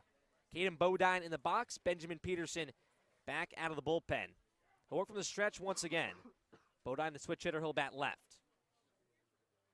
Here's the first pitch. Fastball low and outside, 1-0. Bodine 1 for 2 so far. Singled in the third, a 2 RBI single at that. Bat in the shoulder, he's back in the box. Peterson's 1-0. This one line foul, third base side. 7 RBIs now in the season for Bodine. Him and Bender now combined for 17 RBIs between the two of them. The two teammates out of Coastal Carolina. Peterson's 1-1, bounced right on the plate. Ricochets away, 2 balls, 1 strike. Bourne comes into the game tied with the most runs scored in the league with YD, who will play tomorrow. And third in runs allowed, just 1 behind Katuitt. The 2-1 to Bodine, just going to miss in the fastball. Right below the knees. Tom Holliday of Chatham wanted that one. Count 3-1.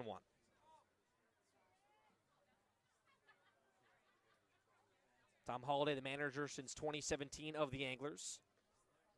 The 3-1 pitch from Peterson, outside ball 4. A 5-pitch walk for Caden Bodine. The second time he'll reach base here tonight. In back-to-back innings where Bourne has gotten some leadoff base runners, they've scored both times in back-to-back innings. From Virginia Tech, number 19, Garrett Michelle. Bourne's hitters are just staying patient right now. They're forcing Peterson to throw strikes. They did the same to Langhorne.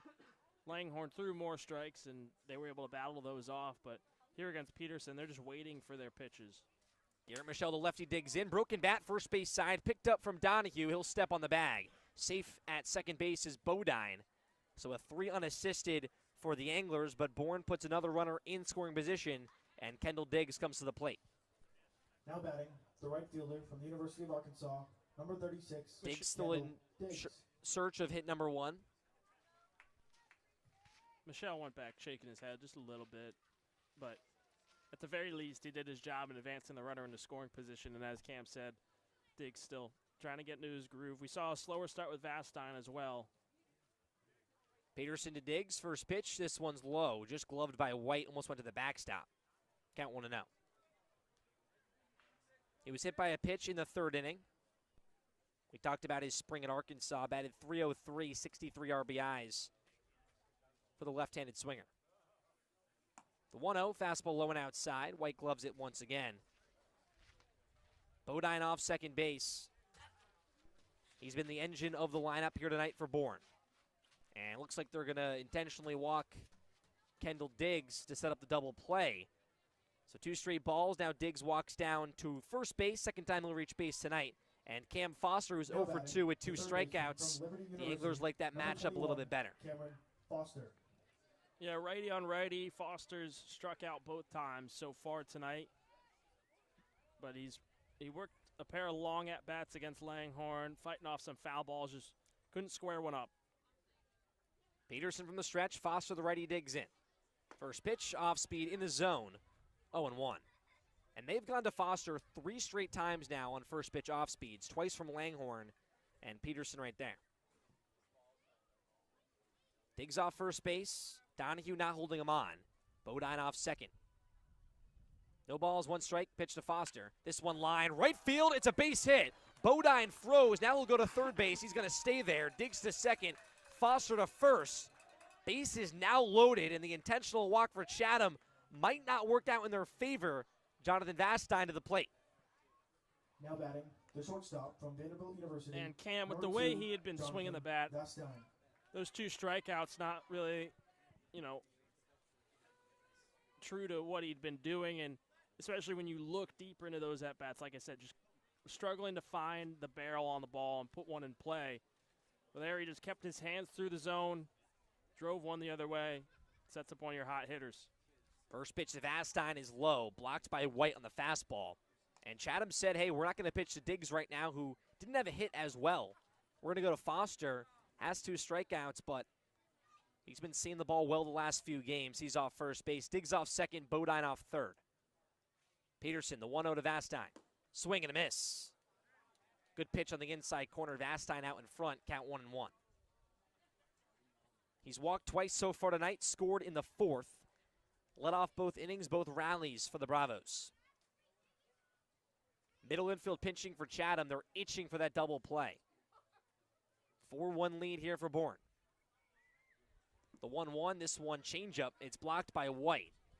He's done a great job behind the plate, saving a few runs and a few extended innings. Now a 2-1 count to Vastine, who made a stellar play to end the top half of the 5th inning. He digs back in, bat on his shoulder. Peterson from the stretch. A 2-1 delivery, fastball low and inside. Now a count at 3-1. Peterson got to go back in the strike zone here. No place to put Vastine. He's set once again. Bodine off third base. He has a 2-step lead. Diggs bouncing around at second. The 3-1, changeup low and outside, ball 4. So the 3rd time tonight that Jonathan Vastine will walk. Bodine will come in and score. Bourne now leads 5-1. Now batting. As the left fielder Vastine's from come Texas along Tech, here in the number summer, 16, it feels Gage like he just Harrelson. knows where the ball is going. Very rarely now that you will see him swing at a ball that's outside of the zone. The one swing he took was a strike, a fastball in the inside corner, but other than that, he's so patient. He sees the ball so well out of a hand of the pitcher, and that's what's helped him with his hitting. But overall, just his patience has, in just 3 games or so, has come so far along. And a night like tonight just exemplifies all that. Gage Harrelson now digs in. He's 1 for 2. Singleton scored back in the 3rd, an RBI chance here. Bases juiced. Bourne leads by 4. Peterson's first pitch. This one grounded up the middle. It's a base hit. Diggs is going to score. Foster rounds third base. He gets the wave. The throw. It's not in time. A 2 RBI single for Gage Harrelson. Bourne commanding this one. They're in front 7-1.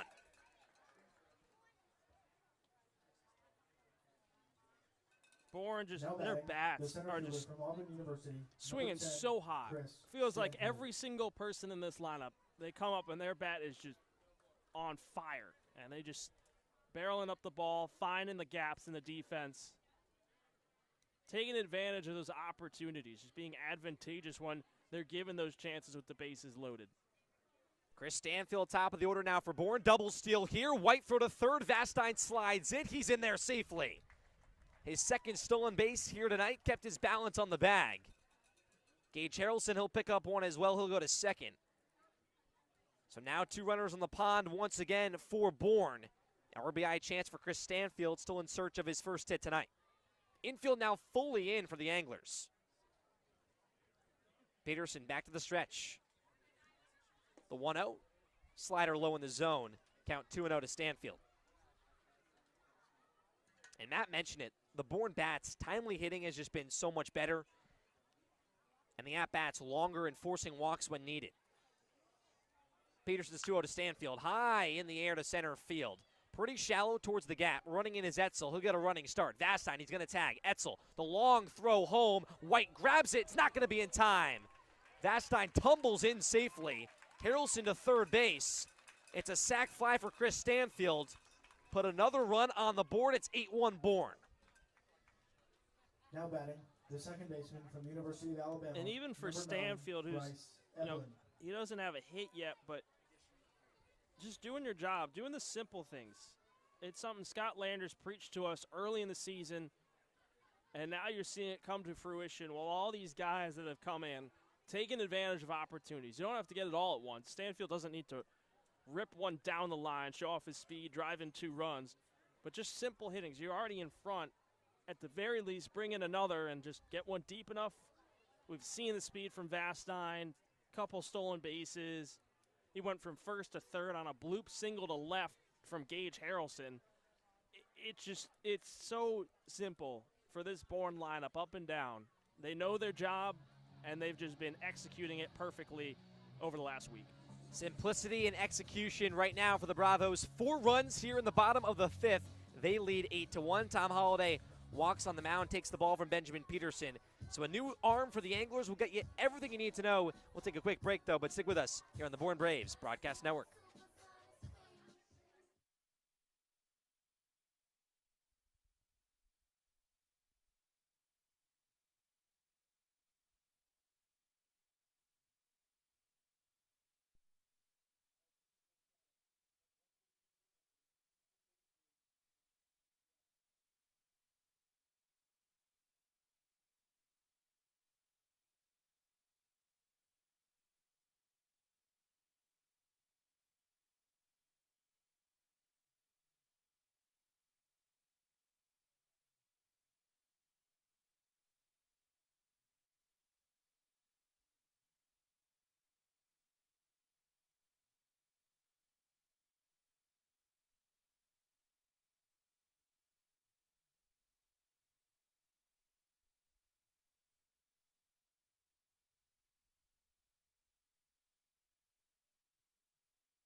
Bryce Evelyn comes to the plate for Bourne. Max Yell, the lefty out of West Virginia, now on the bump for the Chatham Anglers, looking to stop the bleeding. Gage Harrelson's on third base, 2 away here in the bottom of the 5th.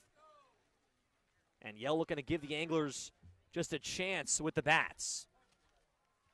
He steps on the bump. He'll work from the stretch. Bryce Evelyn in the box. He's 1 for 3. Have the RBI back in the 4th. First pitch, fastball low, 1-0. Yell so far in the season, his 3rd appearance, has allowed no runs so far and 2 hits, only 4 innings pitched. Had 17 appearances this spring at West Virginia. He gets set, glove of the belt, the 1-0, slider outside. 2 straight balls to the second baseman out of Alabama. Evelyn also walked and scored in the 3rd inning. 4 runs so far here for Bourne in the bottom of the 5th. The 2-0, fastball outside. White can't even glove it. Count 3-0. Harrelson almost came off the bag. He'll waltz back to third. Normal depth for the infield and the outfield of Chatham. Third baseman and Miola just holding on Harrelson a little bit. Yell back to the bump. Looking for the first strike. Not going to be here. Fastball upstairs to Evelyn. A 4-pitch walk. He'll reach base for the 3rd time tonight. And Derek Bender in the box looking to just blow this one open. The designated hitter from Coastal Carolina, number 44. You know, it's crazy when you think about it and you look at it and you think 8-1. Man, Derek Bender's got to be having a great night. Well, he's the only Bourne hitter that has not reached base yet tonight. And it's just crazy to think about it and look at that. But it just speaks volumes to this team. Yes, Derek Bender's been outstanding, but there is so much more to this Bourne team than meets the eye. First pitch to Bender, chopped towards shortstop, picked up from Antonacci, fires across the dime, and it's in time. So Bender still hitless, but Bourne 4 runs here in the bottom of the 5th. They command it over Chatham after 5, 8-1 here at Dorn Park. Top 6 coming up, and the Bravos looking to stay in front and move to 8-7-1 on the summer.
A beautiful Wednesday night here from Dorn Park. All the fans towards our left and right singing some Taylor Swift during this break.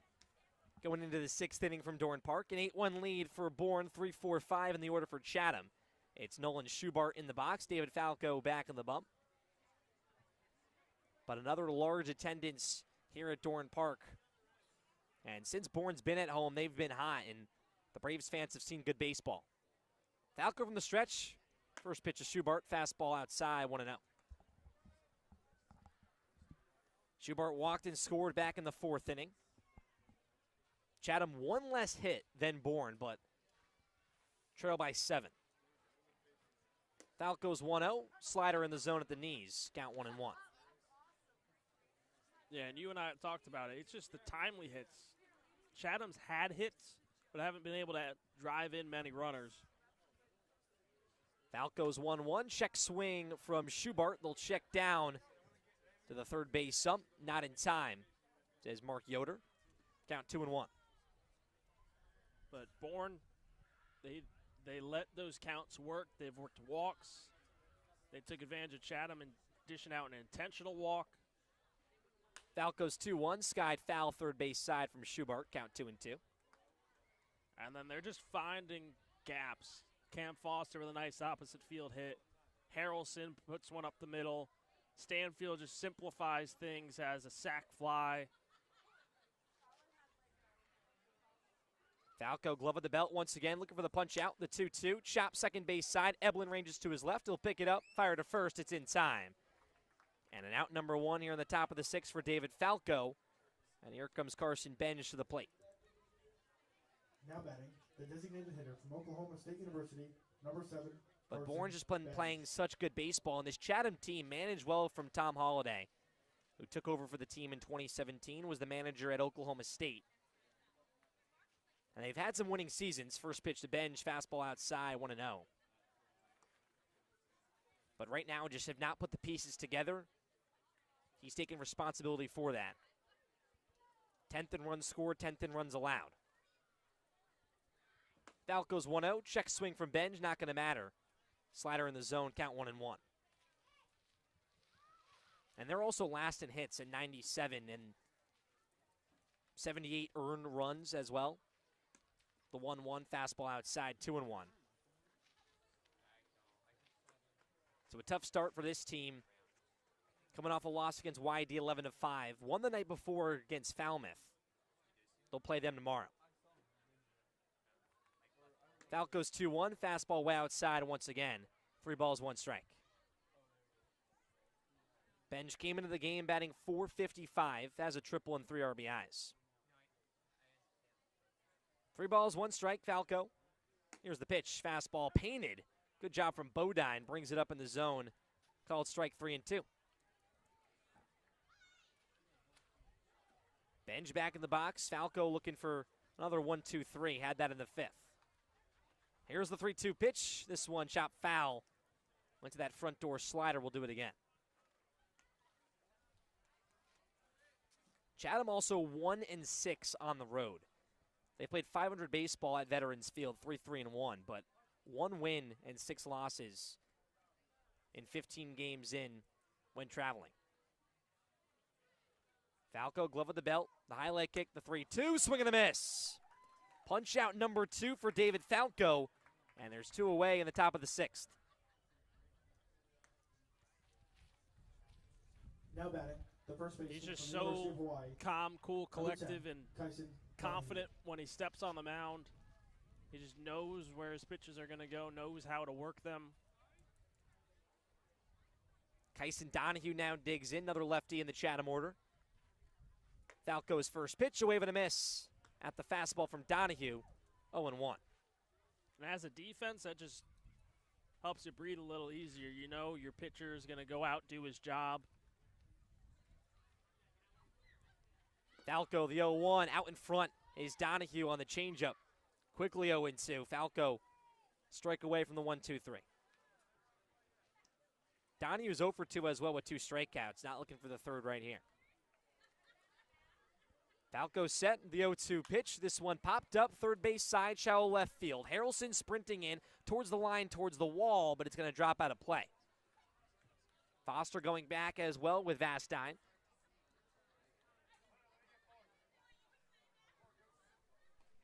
It was autograph night here at Dorn Park. A lot of kids in attendance early on in this one.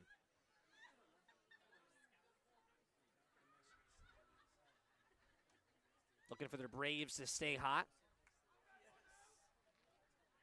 We'll do it again. No balls, 2 strikes. Falco back to the stretch. Gets set, the pitch to Donahue. Swing and a miss. Back to the heater. 3 punch outs for David Falco. Another 1-2-3 inning. He's been stellar out of the bullpen. He continues to dominate, and Bourne dominating here tonight. Bottom 6 coming up. They lead over Chatham 8-1.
Braves back with the bats here at Dorn Park, bottom six, an 8-1 lead. And the same due-up order as it was in the fifth, Bodine, Michelle, and Diggs.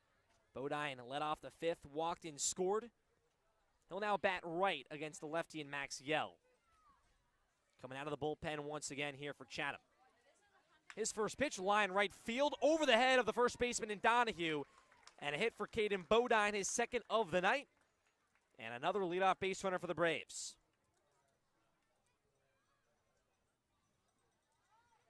Now batting, the first Braves baseman bats from now with 7 hits on 8 19, runs tonight. Garrett Michelle. Bodine, 2 of those hits. Garrett Michelle has 1. He digs in. Had the RBI double. Lefty on lefty matchup. Middle infield will pinch here for Antonacci and Maldonado.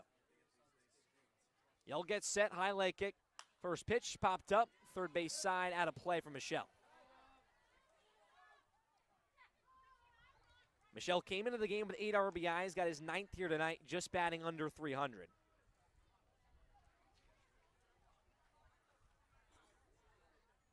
And Bourne right now, their offense, first in hits with 137. They've just been stellar on the offensive side. The 0-1 is swing and a miss from Michelle. Yell went to the heater. Quickly 0-2. And winning at home is something Bourne's done a lot more during this win streak. Trying to get above 500 here tonight. 2-step lead for Bodine.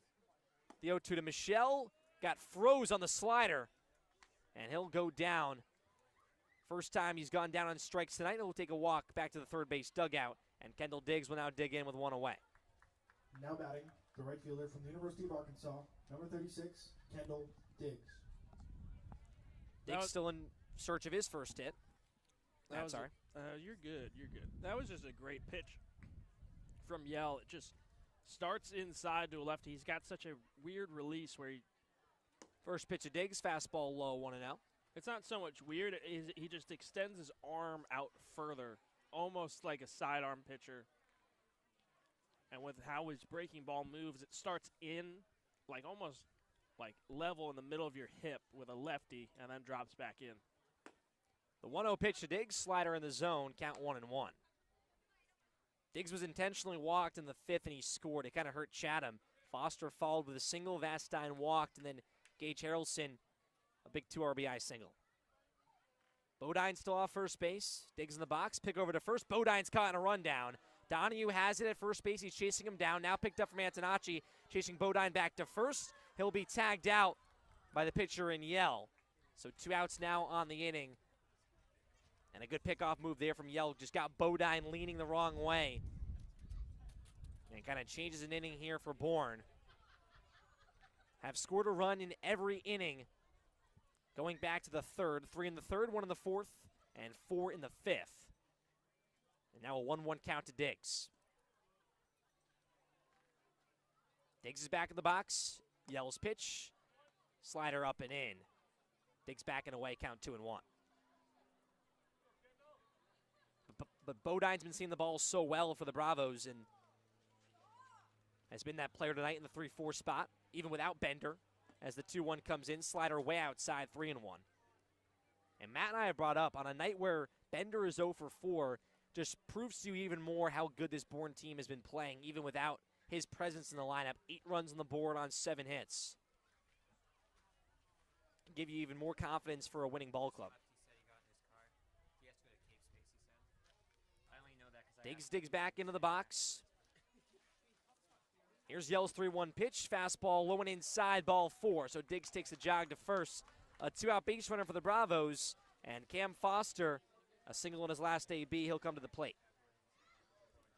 Now batting, the third baseman from Liberty University, number 21, Cameron Foster. Foster, 3 doubles in the season. 6 RBIs. 1 for 3 here tonight. Second baseman to Maldonado shading up the middle. Diggs off first base with a 2-step lead. Yell's first pitch, fastball way in the attic, 1-0.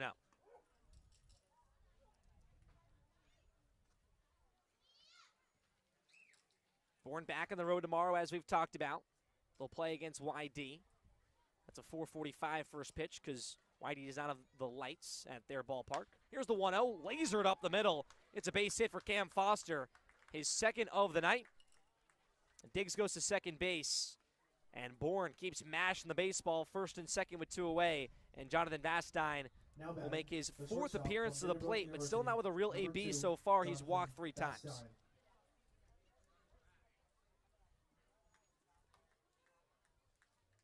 Vastine itching right now to swing the bat in the game where all the Bourne hitters have been reaching base, getting their hacks. He has scored twice. Yell gets set, back to the stretch, takes a look at second. First pitch, Vastine way out in front. Just swinging around, count 0-1.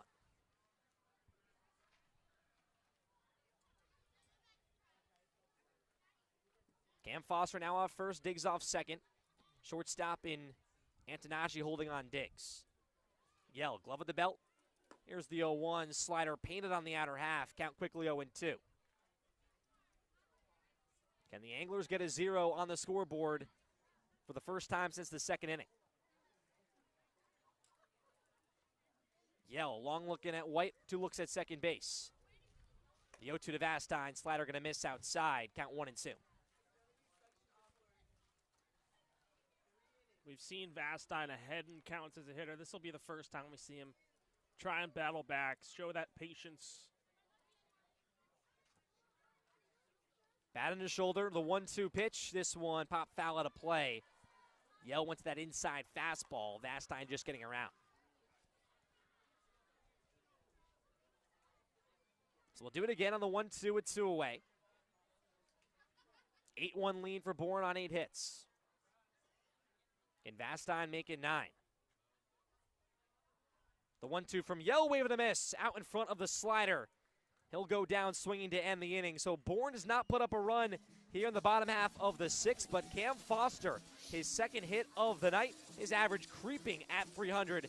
And for more, we have Allie Navarette on the field. Allie, what do you got? Thanks, guys. Obviously, the Braves not able to make anything happen there, but not after a big hit from Cam Foster. He's one of these guys who's been here since the beginning, and he even had his parents watching his games last week. Unfortunately, they've since gone, but he did tell me that when they were here, they hit the Bourne Braves merch store, and they got a lot of merch, and he said, I'm used to them rocking the Liberty red and blue, but now they're rocking the Bourne red and blue, so I think that was a really special experience for him, and he's really starting to hit his stride here at Bourne. We'll be right back on the Bourne Braves Broadcast Network.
Welcome back to Dorn Park. Reminder that tonight's broadcast is brought to you by Fairway Financial, a proud local sponsor for your Bourne Braves. If you want to hit a home run with your retirement income plan, visit fairwayfinancial.net and ask for owner and host family sponsor Steve Anzoni, Cape Cod's retirement income specialist. That's fairwayfinancial.net. Top of the 7th here from Dorn Park. New pitcher on the mound for the Bourne Braves, and it's Jack Sullivan.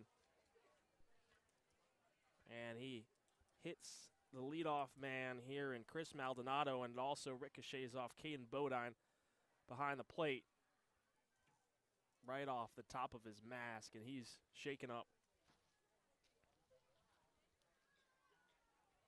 Scott Landers out to talk with him, and while he's down for a little bit, we'll step aside here for a brief moment.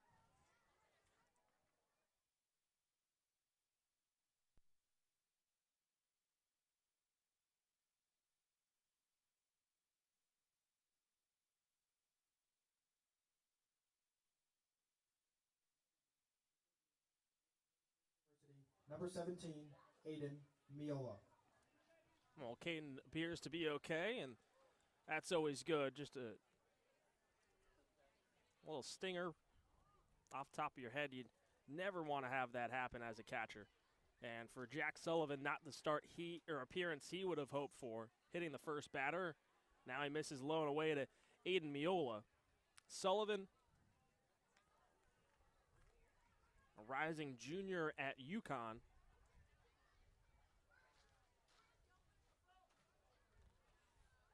Went 4-1 this past season with a 5.28 ERA.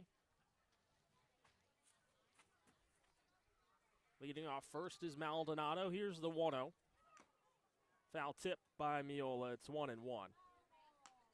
Miola's 2 for 2, a pair of singles against Bryce Cunningham. David Falco leaves after facing the minimum through 2 innings, striking out 3. Some slight miss developing in the outfield. Here's the 1-1. Fastball catches the knees, and Sullivan's back in his groove. It's 1-2. A couple defensive changes for Bourne here in the top of the 7th. Cam Foster's over at second. And over at the hot corner now is Joey Loynd, replacing Bryce Eblin from tonight's contest. Here's the 1-2. Miola catches a piece, fouls it straight back. It's still 1-2.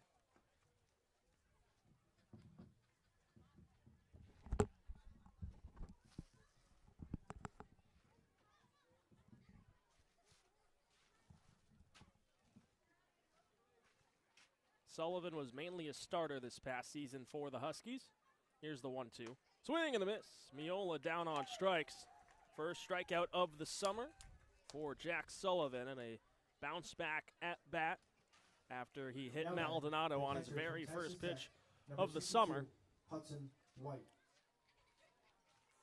had 34 strikeouts to 16 walks this past season for the Huskies in 44 1/3 innings pitched. He faces another righty in Hudson White. First pitch, clip foul straight back, 0-1. Not Sullivan's first summer on the Cape. Last summer he was with the Wareham Gatemen. Made 9 appearances, went 1-0 with a 2.89 ERA in 18 2/3 innings pitched. 15 strikeouts, 4 walks. Here's the 0-1. White clips it foul down the right field line. It's 0-2. And that miss starting to persist a little bit, turning into a slight little drizzle, starting to feel a little bit. Very similar to what we saw against Falmouth here at Dorn Park last week. A win for the Bravos. Here's the 0-2. Fastball is elevated upstairs, eye level with White. It's 1-2 with 1 gone.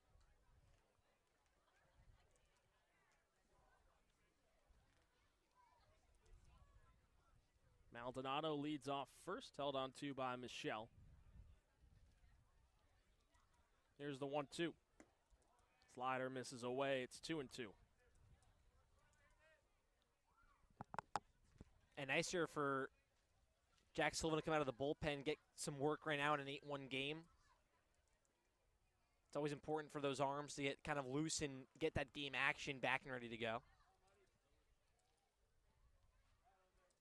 Here comes the 2-2.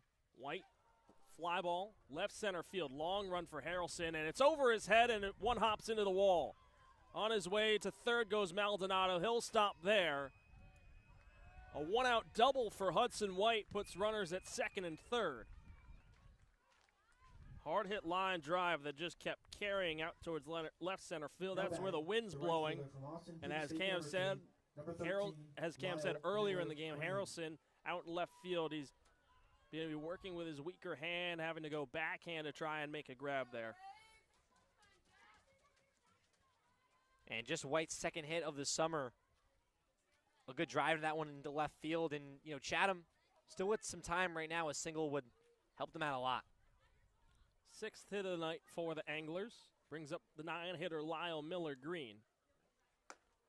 First pitch fastball misses inside, and it's 1-0.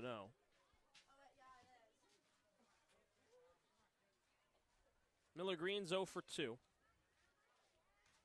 Fly out and a strikeout. The 1-0. Fastball just misses outside, 2-0.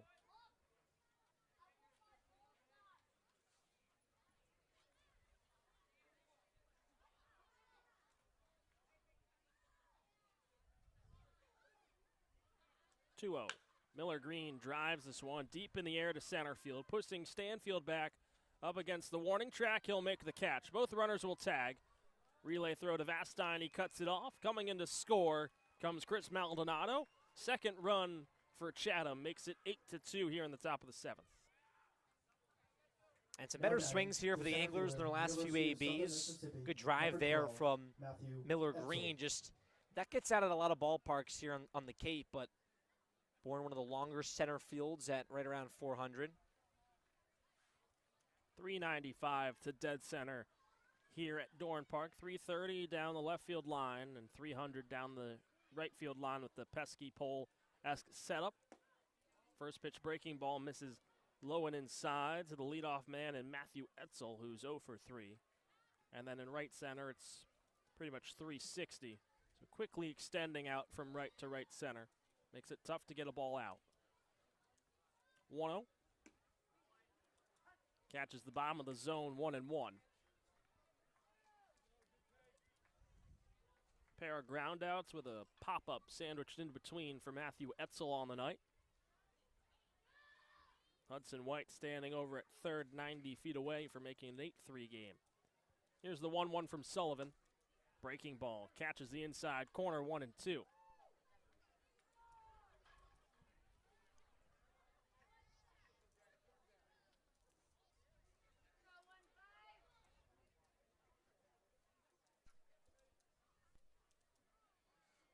Here's the 1-2. This one drilled foul down the first base side by Etzel. Sullivan trying to work around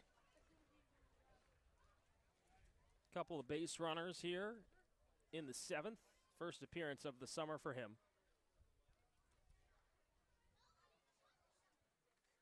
Here comes the 1-2. This one fouled straight back. Heading straight towards us here on the porch. And it's 1-2.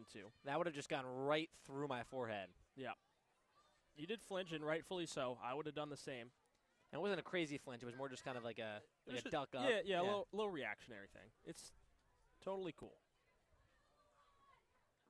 1-2 from Sullivan. Etzel lays off the fastball, elevated a little outside as well. It's 2-2.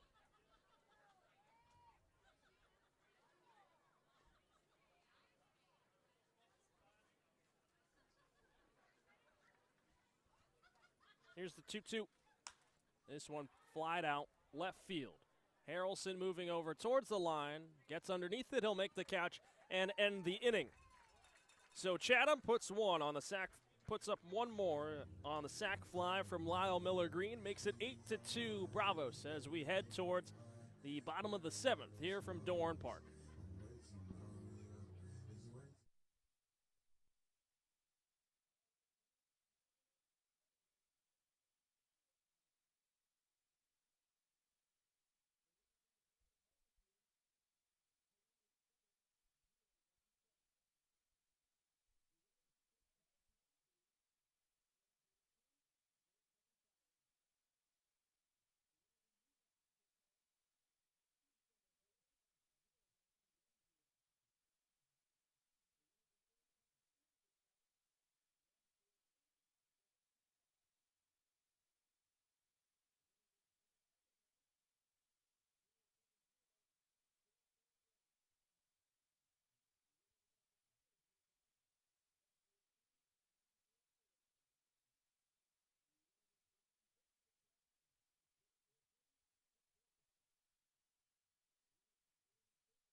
Welcome back to Dorn Park. Reminder that Cape Cod Healthcare is proud to be the official healthcare sponsor of the Cape Cod Baseball League. When you need to be seen quickly for a minor illness or injury, Cape Cod Healthcare Urgent Care offers a convenient and cost-effective treatment option with 6 locations across Cape Cod from Falmouth to Orleans. Open daily with no appointment needed and staffed by our board-certified ER providers. View wait times at capecodhealth.org. Cape Cod Healthcare Urgent Care. Minor emergencies, major attention. Bottom 7 here from Dorn Park. The fog and mist continue to roll through here at Dorn Park. It's an 8-2 Bourne lead as Gage Harrelson, the 9-hitter, will lead off for Bourne here in the bottom of the 7th. An 8-2 Bravos lead. And Harrelson, part of that as well. First pitch fastball from the new pitcher on the bump for the Anglers. And Jack Brodsky is a first pitch strike to Harrelson. He's 2 for 3. A pair of singles with a pair of RBIs on the left-handed hitter out of Texas Tech. The 0-1. Just misses outside on the off speed. It's 0-2.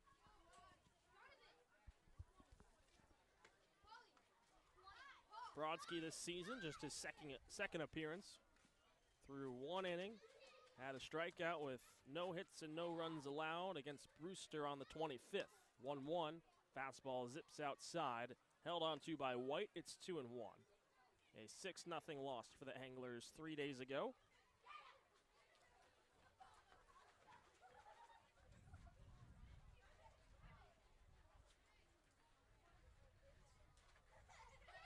Two 1 to Harrelson. Bouncer chopped foul and off the bare hand of John Topoleski over at third, the third base coach for the Bourne Braves. First base coach is Lucas Olson. There's a look at Top.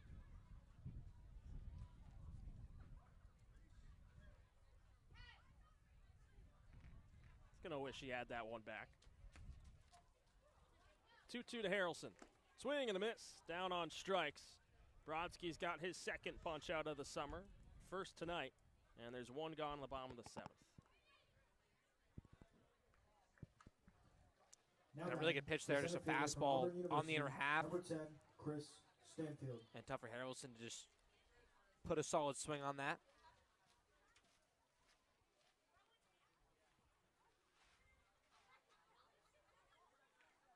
First pitch to Chris Stanfield, breaking ball. Chopped straight back, and it's 0-1. This game kind of took a turn from how Langhorne started at the first 2 innings. It seemed like a pitcher's duel. Both starters were coming out solid in their appearances, and then, Bourne, as they've done, slowly but surely just attacking and getting in front. The 0-1 to Stanfield. Fastball catches him right at the knees, and it's 0-2. On deck is Joey Lloyd in place of Bryce Eblin. We already saw his defensive change.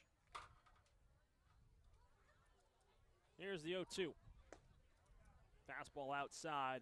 1-2 to Stanfield. He's 0 for 4.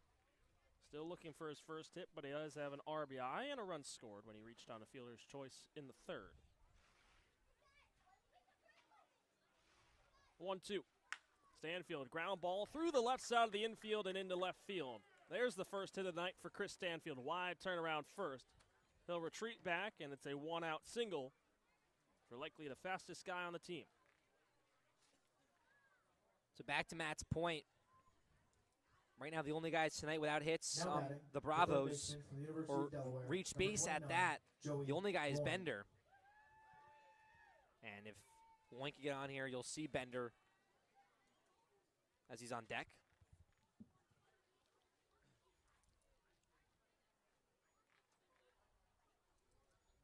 Righty on righty as Joey Lloyd, as Cam said, digs in. Snap throw to first. Stanfield dives back in safely. Lloyd, or Porky as they call him on the team, batting .226 this season. A home run, 4 RBIs. Stanfield leads off first. Quick twitch. Snap throw again over to first. This one with much more speed from Brodsky. Stanfield just in ahead of the tag.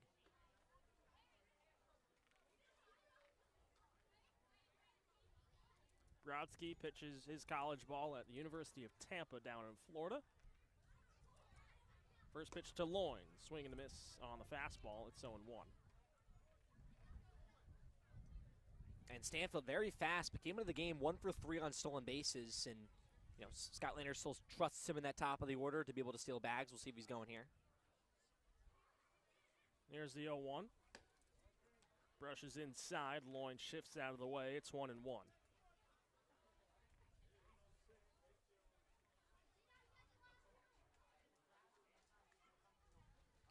Stanfield with a two-step lead. He's held on to by Donahue.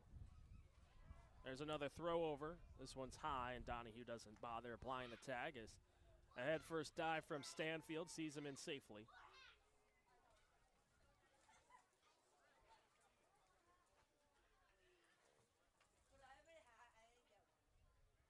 1-1, Stanfield going. This one catches the zone. The throw down, not in time.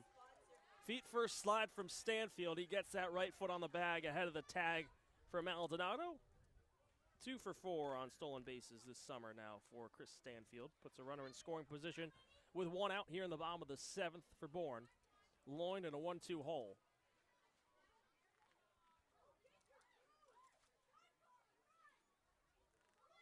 Brodsky comes set, looks over at Stanfield, dancing around over at second. Here's the pitch. Swing and a miss. Loin down on strikes. Second punch out for Brodsky. Brings up Derek Bender, who's still searching for his first hit. And a chance for Bourne to extend their lead. The designated hitter from Coastal Carolina, number 44, Derek Bender.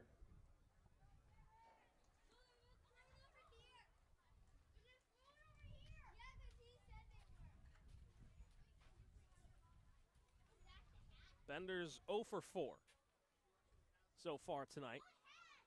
First pitch, breaking ball, high and tight, 1-0. 3 groundouts and a strikeout for Bender tonight. Waiting on deck is his college teammate in Caden Bodine. If it gets to him, the 1-0. Fastball catches Bender right at the knees. It's 1-1.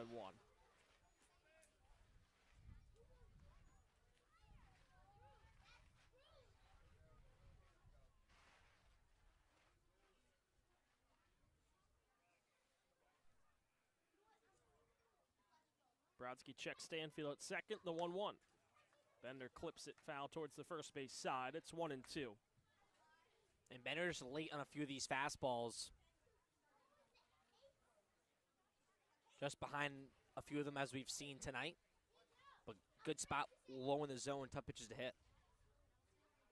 Another 1-2. Stanfield taking his lead at second. Here's the 1-2.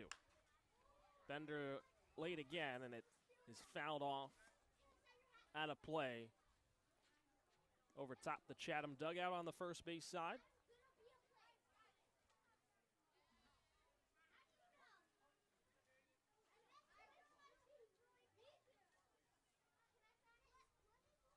Brodsky checks over at Stanfield one more time. He's going for third. The 1-2. Bender digs it out. Low pitch dropping towards one knee to stay alive here. Stanfield got a great jump over at second. It was about halfway down the line towards third when that ball left the hand of Brodsky.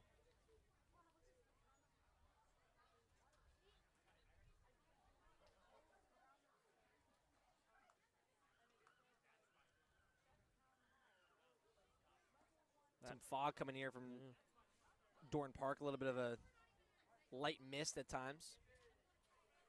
Mostly fog. It's made it a little sticky. Here's the 1-2 comes in. Swing and a miss. Bender down on strikes. 3 strikeouts for Jack Brodsky out of the bullpen, and sandwiched in between was a single from Stanfield. He's left on the bases as we head to the 8th. An 8-2 lead for the Bravos over the Anglers here on the Bourne Braves Broadcast Network. We'll be tossing t-shirts in.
Back at Doran Park. Reminder that tonight's Now batting, broadcast the is brought shortstop to you from by Cape Cod Community College, Orthopedics and Sports number 49, Medicine, proud Sam sponsor of the Antonacci. Bourne Braves. Cape Cod Orthopedics, Sports Medicine, and Physical Therapy is the region's largest and most experienced orthopedic group, accepting new patients at our Sandwich and Hyannis clinics.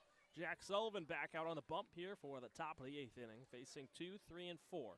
Beginning with Sam Antonacci, who lays a bunt perfectly down the third base side, but it just bumps off the grass and will roll foul down the third base line. And it's 0-1.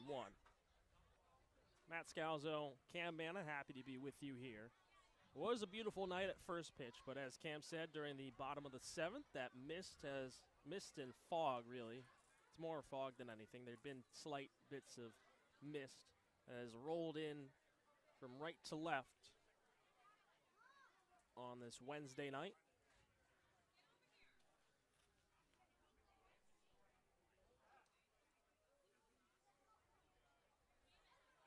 The 0-1 to Antonacci. Fastball upstairs, 1-1. Antonacci reached base his first 2 times up, but lined out to the shortstop in Vastine the last time he got up, and it was a spectacular play for Jonathan Vastine. Here's a 1-1, grounded to the left side, straight at Vastine. Takes a couple steps, fires to first. It's low, but picked by Michelle for the first out here in the top of the 8th. And a nice play once again in the middle infield for Now batting, Vastine. the left fielder from Oklahoma State That University, fog coming in number more and more 35, now. Nolan Just Schubert. from that last out, from Matt and I's angle, visibly, it's a lot tougher to see towards the outfield now. It's especially tough, at least from our vantage point, for left field. That is where Gage Harrelson is. First pitch breaking ball misses inside over top the shoes of the left fielder in Nolan Schubart. He's 1 for 3. He's scored a run in the 4th. 1-0. Fastball's outside, 2-0. That was the first run of the ball game for Chatham. Made it a 3-1 Bourne advantage. But another tally in the 4th and then a 4 spot in the 5th. Made it 8-1 Bourne. Here's the 2-0. Fastball catches the zone middle. It's 2-1. And then Maldonado scored on the sac fly from Lyle Miller Green in the top of the 7th. Has us where we are. The 2-1.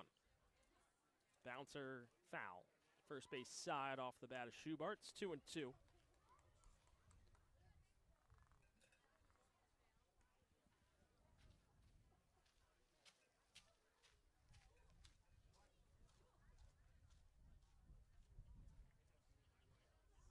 Here's the 2-2. Breaking ball misses high and outside. Full count to Nolan Schubart. On deck is Carson Benge, the designated hitter, who's 0 for 3 for Chatham. Sullivan rocks and deals the payoff pitch. Misses outside, and a 1-out walk is awarded to Nolan Schubart.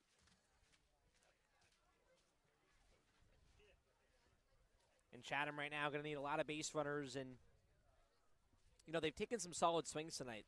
6 Now hits. batting, the designated hitter from Oklahoma They've just State been University, moving over those guys number in 7, scoring position, and the Carson timely hits to Benge. leadoff innings. It's been a lot of 1-out to 2-out base runners.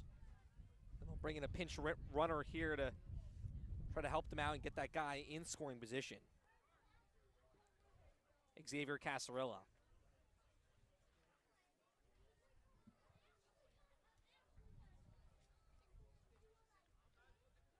First pitch to Benge. Cuts and misses on the fastball low. It's 0-1.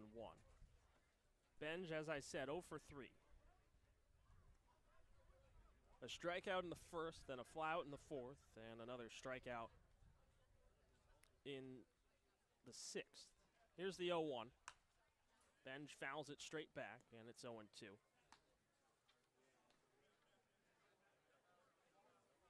As Cam said, pinch runner and Xavier Casarilla over at first.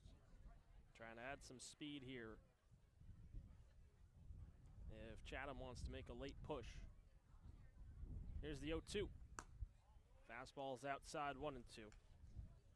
We saw last summer, well, me and Cam didn't, but most Bourne faithful saw Bourne Bourne make a comeback in the bottom of the ninth at this very park. In the bottom of the ninth, down 2-0 to Chatham. 1-6-2, the 1-2. This is low on the dirt, blocked by Bodine, holds the runner at first. It's 2-2. A walk-off grand slam that I was believe hit by Mac Horvath.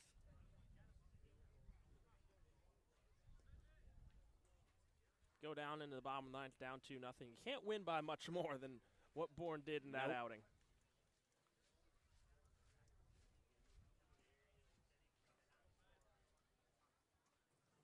Two.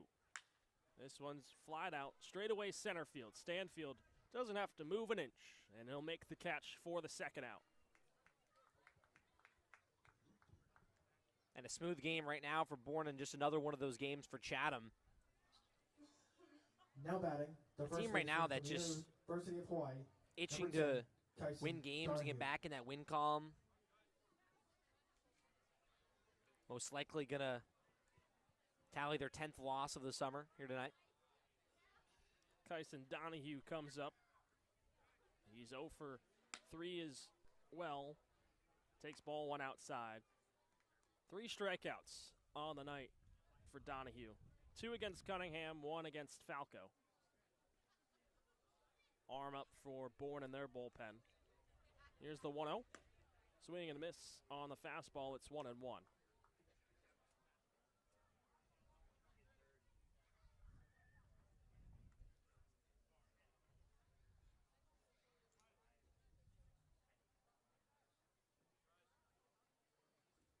The 1-1. Swing and a miss. Sullivan ahead 1-2 with 2 outs.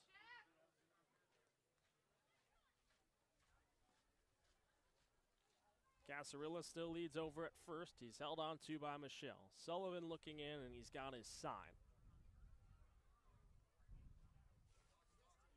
Kicks and deals the 1-2. Ground ball, right side of the infield. Straight at Foster at second. Fires to first, inning over. Sullivan works around the 1-out walk by Schubart. We'll head to the bottom of the 8th. 8-2, Bourne with the lead over the Anglers.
Back at Dorn Park, bottom of the 8th coming up. Tonight's broadcast brought to you by Convention Data Services, or CDS, a technology company based in Bourne and proud supporter of Cape Cod baseball.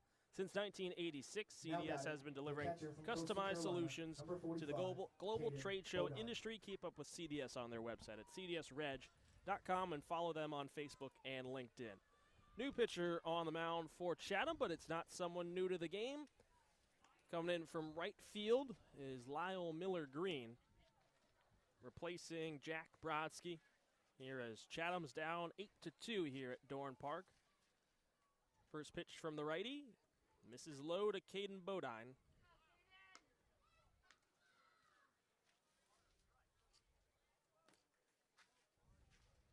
Now catching is Tate Ballestero. 1-0. Fastball is outside 2-0. And actually, Lyle Miller Green, during his spring season, did get some outings on the mound. Went 1-6 and 8.88 ERA. 2-0. Fouled off down the left field line by Bodine. It's 2-1. Actually pitched 51 and 2/3 innings. So, did not come here as a pitcher. First appearance in the Cape, but he could do it.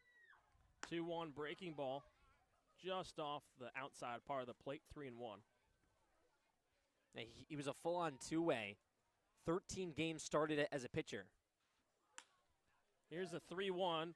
Driven out towards shallow center field. Charging in and going Superman is Matthew Etzel for a diving grab and out number 1 here in the bottom of the 8th. Great play by Matthew Etzel in center field. Look, Chatham tonight, they've played flawless defense. No errors. Just Bourne just taking advantage more of their opportunities, but the Chatham defense tonight has not been their problem. Garrett Michelle now comes up.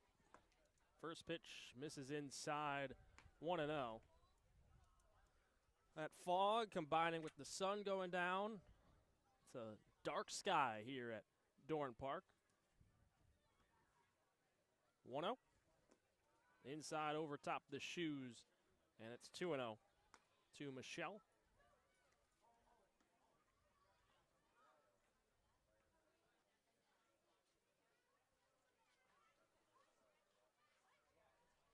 Here's the 2-0. Michelle fouls it out of play just over the Bourne dugout, 2-1. In the Bourne bullpen, it looks to be Brady Afton who will come in for the 9th. 2-1. Fastball low, 3-1. Make it 2 consecutive UConn pitchers to come in here for Bourne to end this contest against Chatham. Here's the 3-1 from Miller Green. Michelle skies it foul and out of play down the left field line. That fog is starting to turn into a mist more and more as it continues to roll in from right field towards left.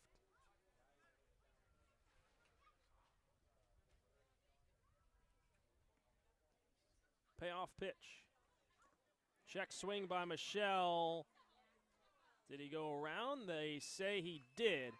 And it's a drop third. He'll be tagged out for the second out. Michelle thought he worked a walk, and instead he walks back to the dugout on Miller Green's first strikeout. Now batting, the right fielder from the University of Looks like from up here he just held up in time, and no check down from the home plate ump. And Jerry Buresh, but makes that call. And another night for Michelle where he gets the hits, just can't follow them up at times. Kendall Diggs now steps into the batter's box, takes strike 1 in the outside corner from Miller Green. And Diggs struck out on 3 pitches his first time up, but he's reached base the last 3 times he's got on. Still looking for a hit. Hit by pitch, an intentional walk, and a normal walk. As the 0-1, he checks his swing. Did he go around? He did not, said third base umpire Mark Yoder. It's 1-1.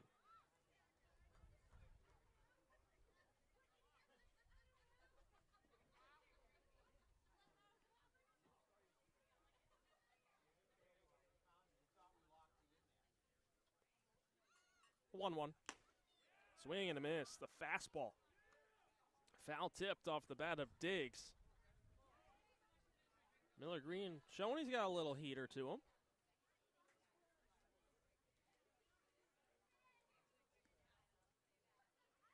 Here's the 1-2. Off speed is high and outside to Diggs, 2-2. It's turned into kind of an eerie setting here at Dorn Park, to say the very least. Yeah, and complete pitch black skies. Can't really see past center field. 2-2 in the dirt, 3-2. Yeah, I picked up on it here when I looked out here for Miller Green to pitch. I noticed I can't see any of the big mounds of dirt or sand in straightaway center field. Little creepy. Here's the payoff pitch. Diggs fouls it straight off home plate. We'll go again on another 3-2. And there's been a fogged out game already this season, Hyannis and Wareham at Hyannis. That game, in the middle of it, it literally got fogged out. Don't hear that too often. This one far along to where they could rule it as an official game. 3-2. Fastball high and outside to Diggs. Still in search of his first hit, but he's going to be happy with reaching base 4 times tonight. One of them, he didn't have a choice, but 3 of them, he worked his way there. Brings up Cam Foster. Started 0 for 2 with a pair of strikeouts, but he's 2 for 2 in his last ABs with a pair of singles. So a solid night for Cam one more time. Throw over to first. Diggs dives back safely.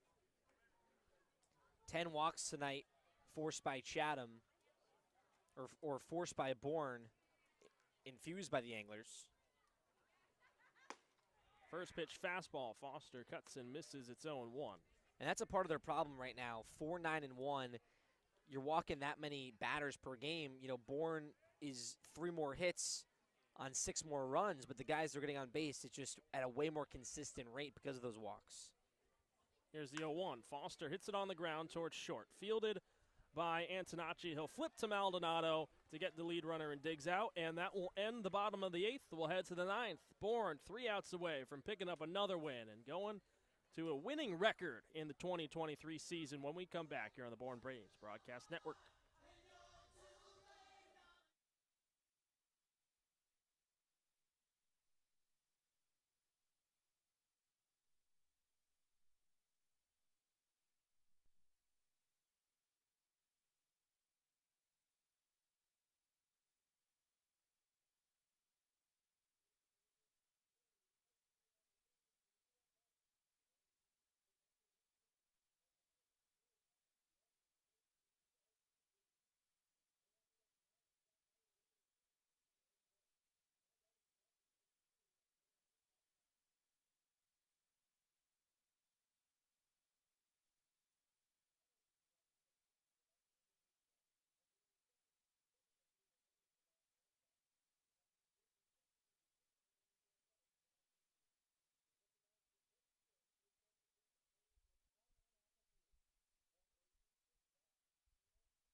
Top of the 9th from Dorn Park. Bourne 3 outs away from picking up their 8th win of the season and going to a winning record for the first time this summer. From one UConn pitcher to another, Brady Afton comes in to pitch the 9th here.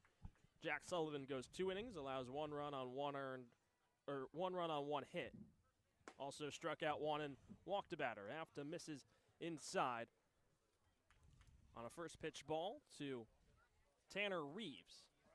Pinch hitting for Chris Maldonado here in the 9th.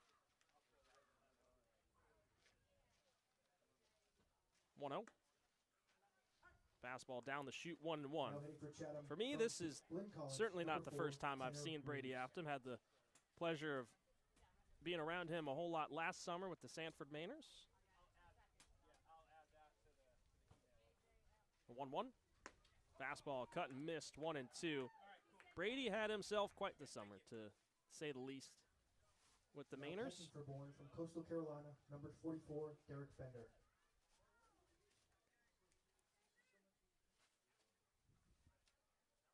Here's the 1-2.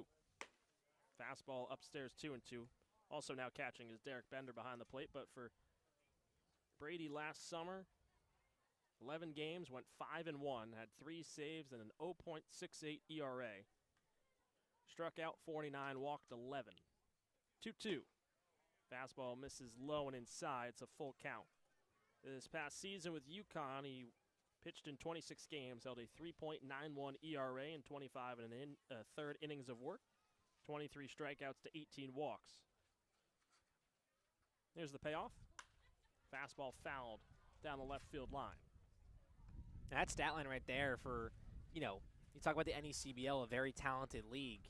49 strikeouts, only 11 walks, pounding the strike zone with that confidence. That's large reason why he's on the Cape on top of his spring season. Here's another 3-2. Fastball just misses low. It's a leadoff walk to Maldonado. Really good spot right there. Just missed, I guess, a little bit low. Looked really good. The Bourne dugout wanted it, looking for 3 outs here.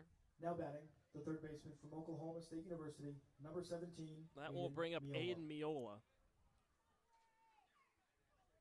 Was an all-star last year with the NECBL and Brady. Also an all-star with them was his brother Bryce. Very cool moment for the Afton brothers. First pitch, swing and a miss. 0-1 for Miola. Miola's 2 for 3. Couple of singles and then a strikeout his last time up.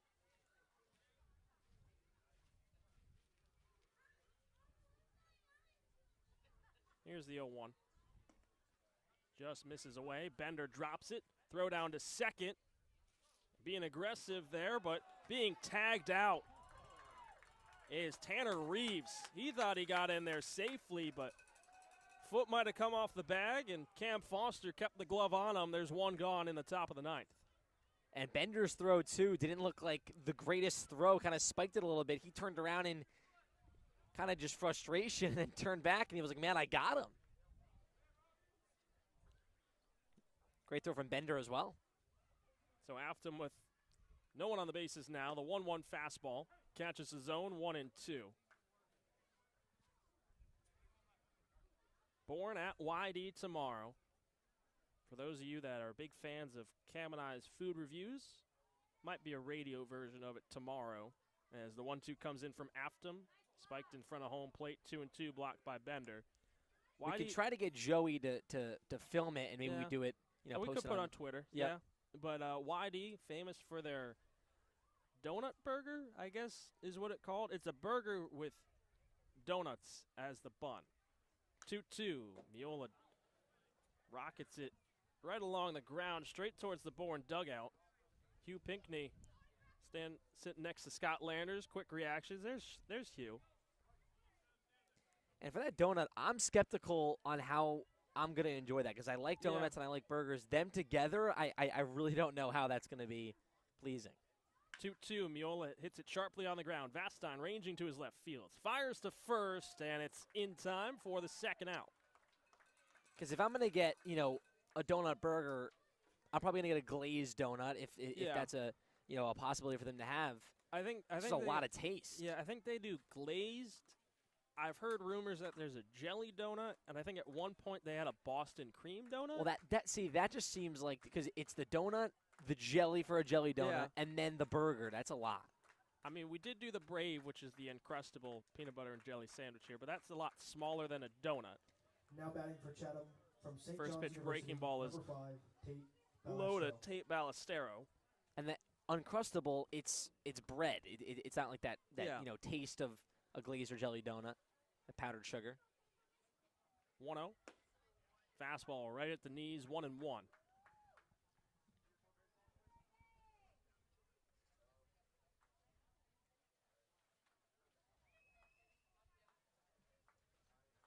1-1. Another fastball, another strike. It's 1-2. Afton looking for the strikeout. Cap off his first inning on the Cape this summer. And to give Bourne win number 8 on the season, improved to 8-2 in their last 10. The 1-2's upstairs, 2-2.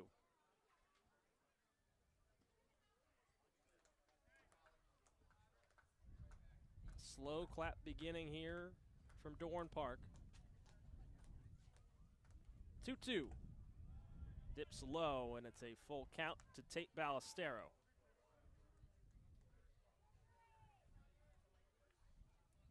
Whole bullpen also came into the Bourne dugout as well.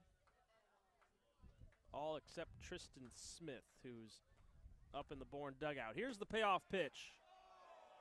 Just misses inside. Afton can't believe it. Neither can the Bourne dugout, and 2-out walk is issued to Ballestero.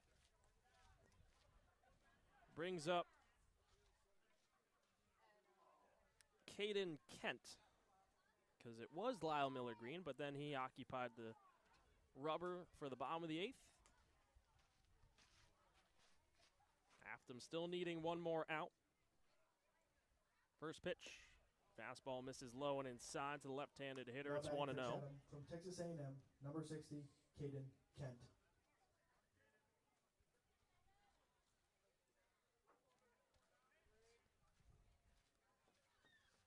1-0 from Afton. Fastball burns the outside corner, 1-1.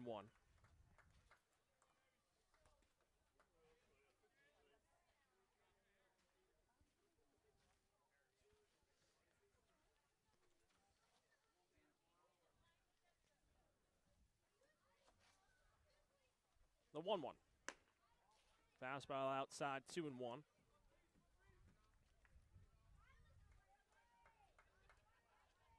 That fog looks like it's picking up even more now towards the outfield and the wind. Still blowing out towards left center field. The 2-1. Fastball ripped on the ground and into right field for a 2-out base hit. Ballestero will stop at second. Fired back in by Diggs. Pair of base runners on the pond here for the Anglers here in the top of the 9th.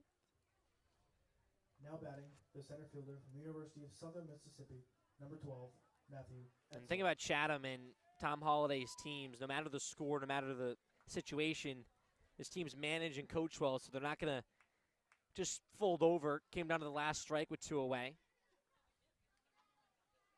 Brings up Matthew Etzel, who made a nice Superman-esque grab in the bottom of the 8th. First pitch from Afton, fastball on the outside corner, strike 1. Line of kids lined up behind the Bourne dugout here for autograph night. The 0-1. Down low, blocked by Bender, 1-1.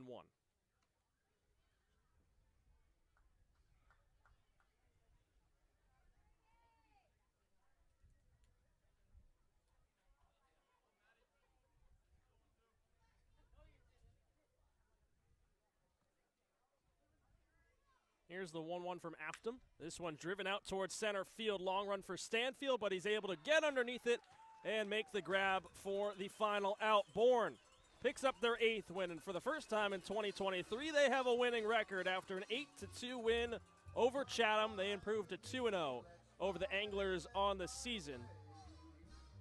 And it's been home sweet home for the Bravos this season, 5-3 now in the confines of Dorn Park. You're welcome to set them up early on game days, but please do not leave them overnight. Thank you for your cooperation with this. Another big win tonight for the Bravos.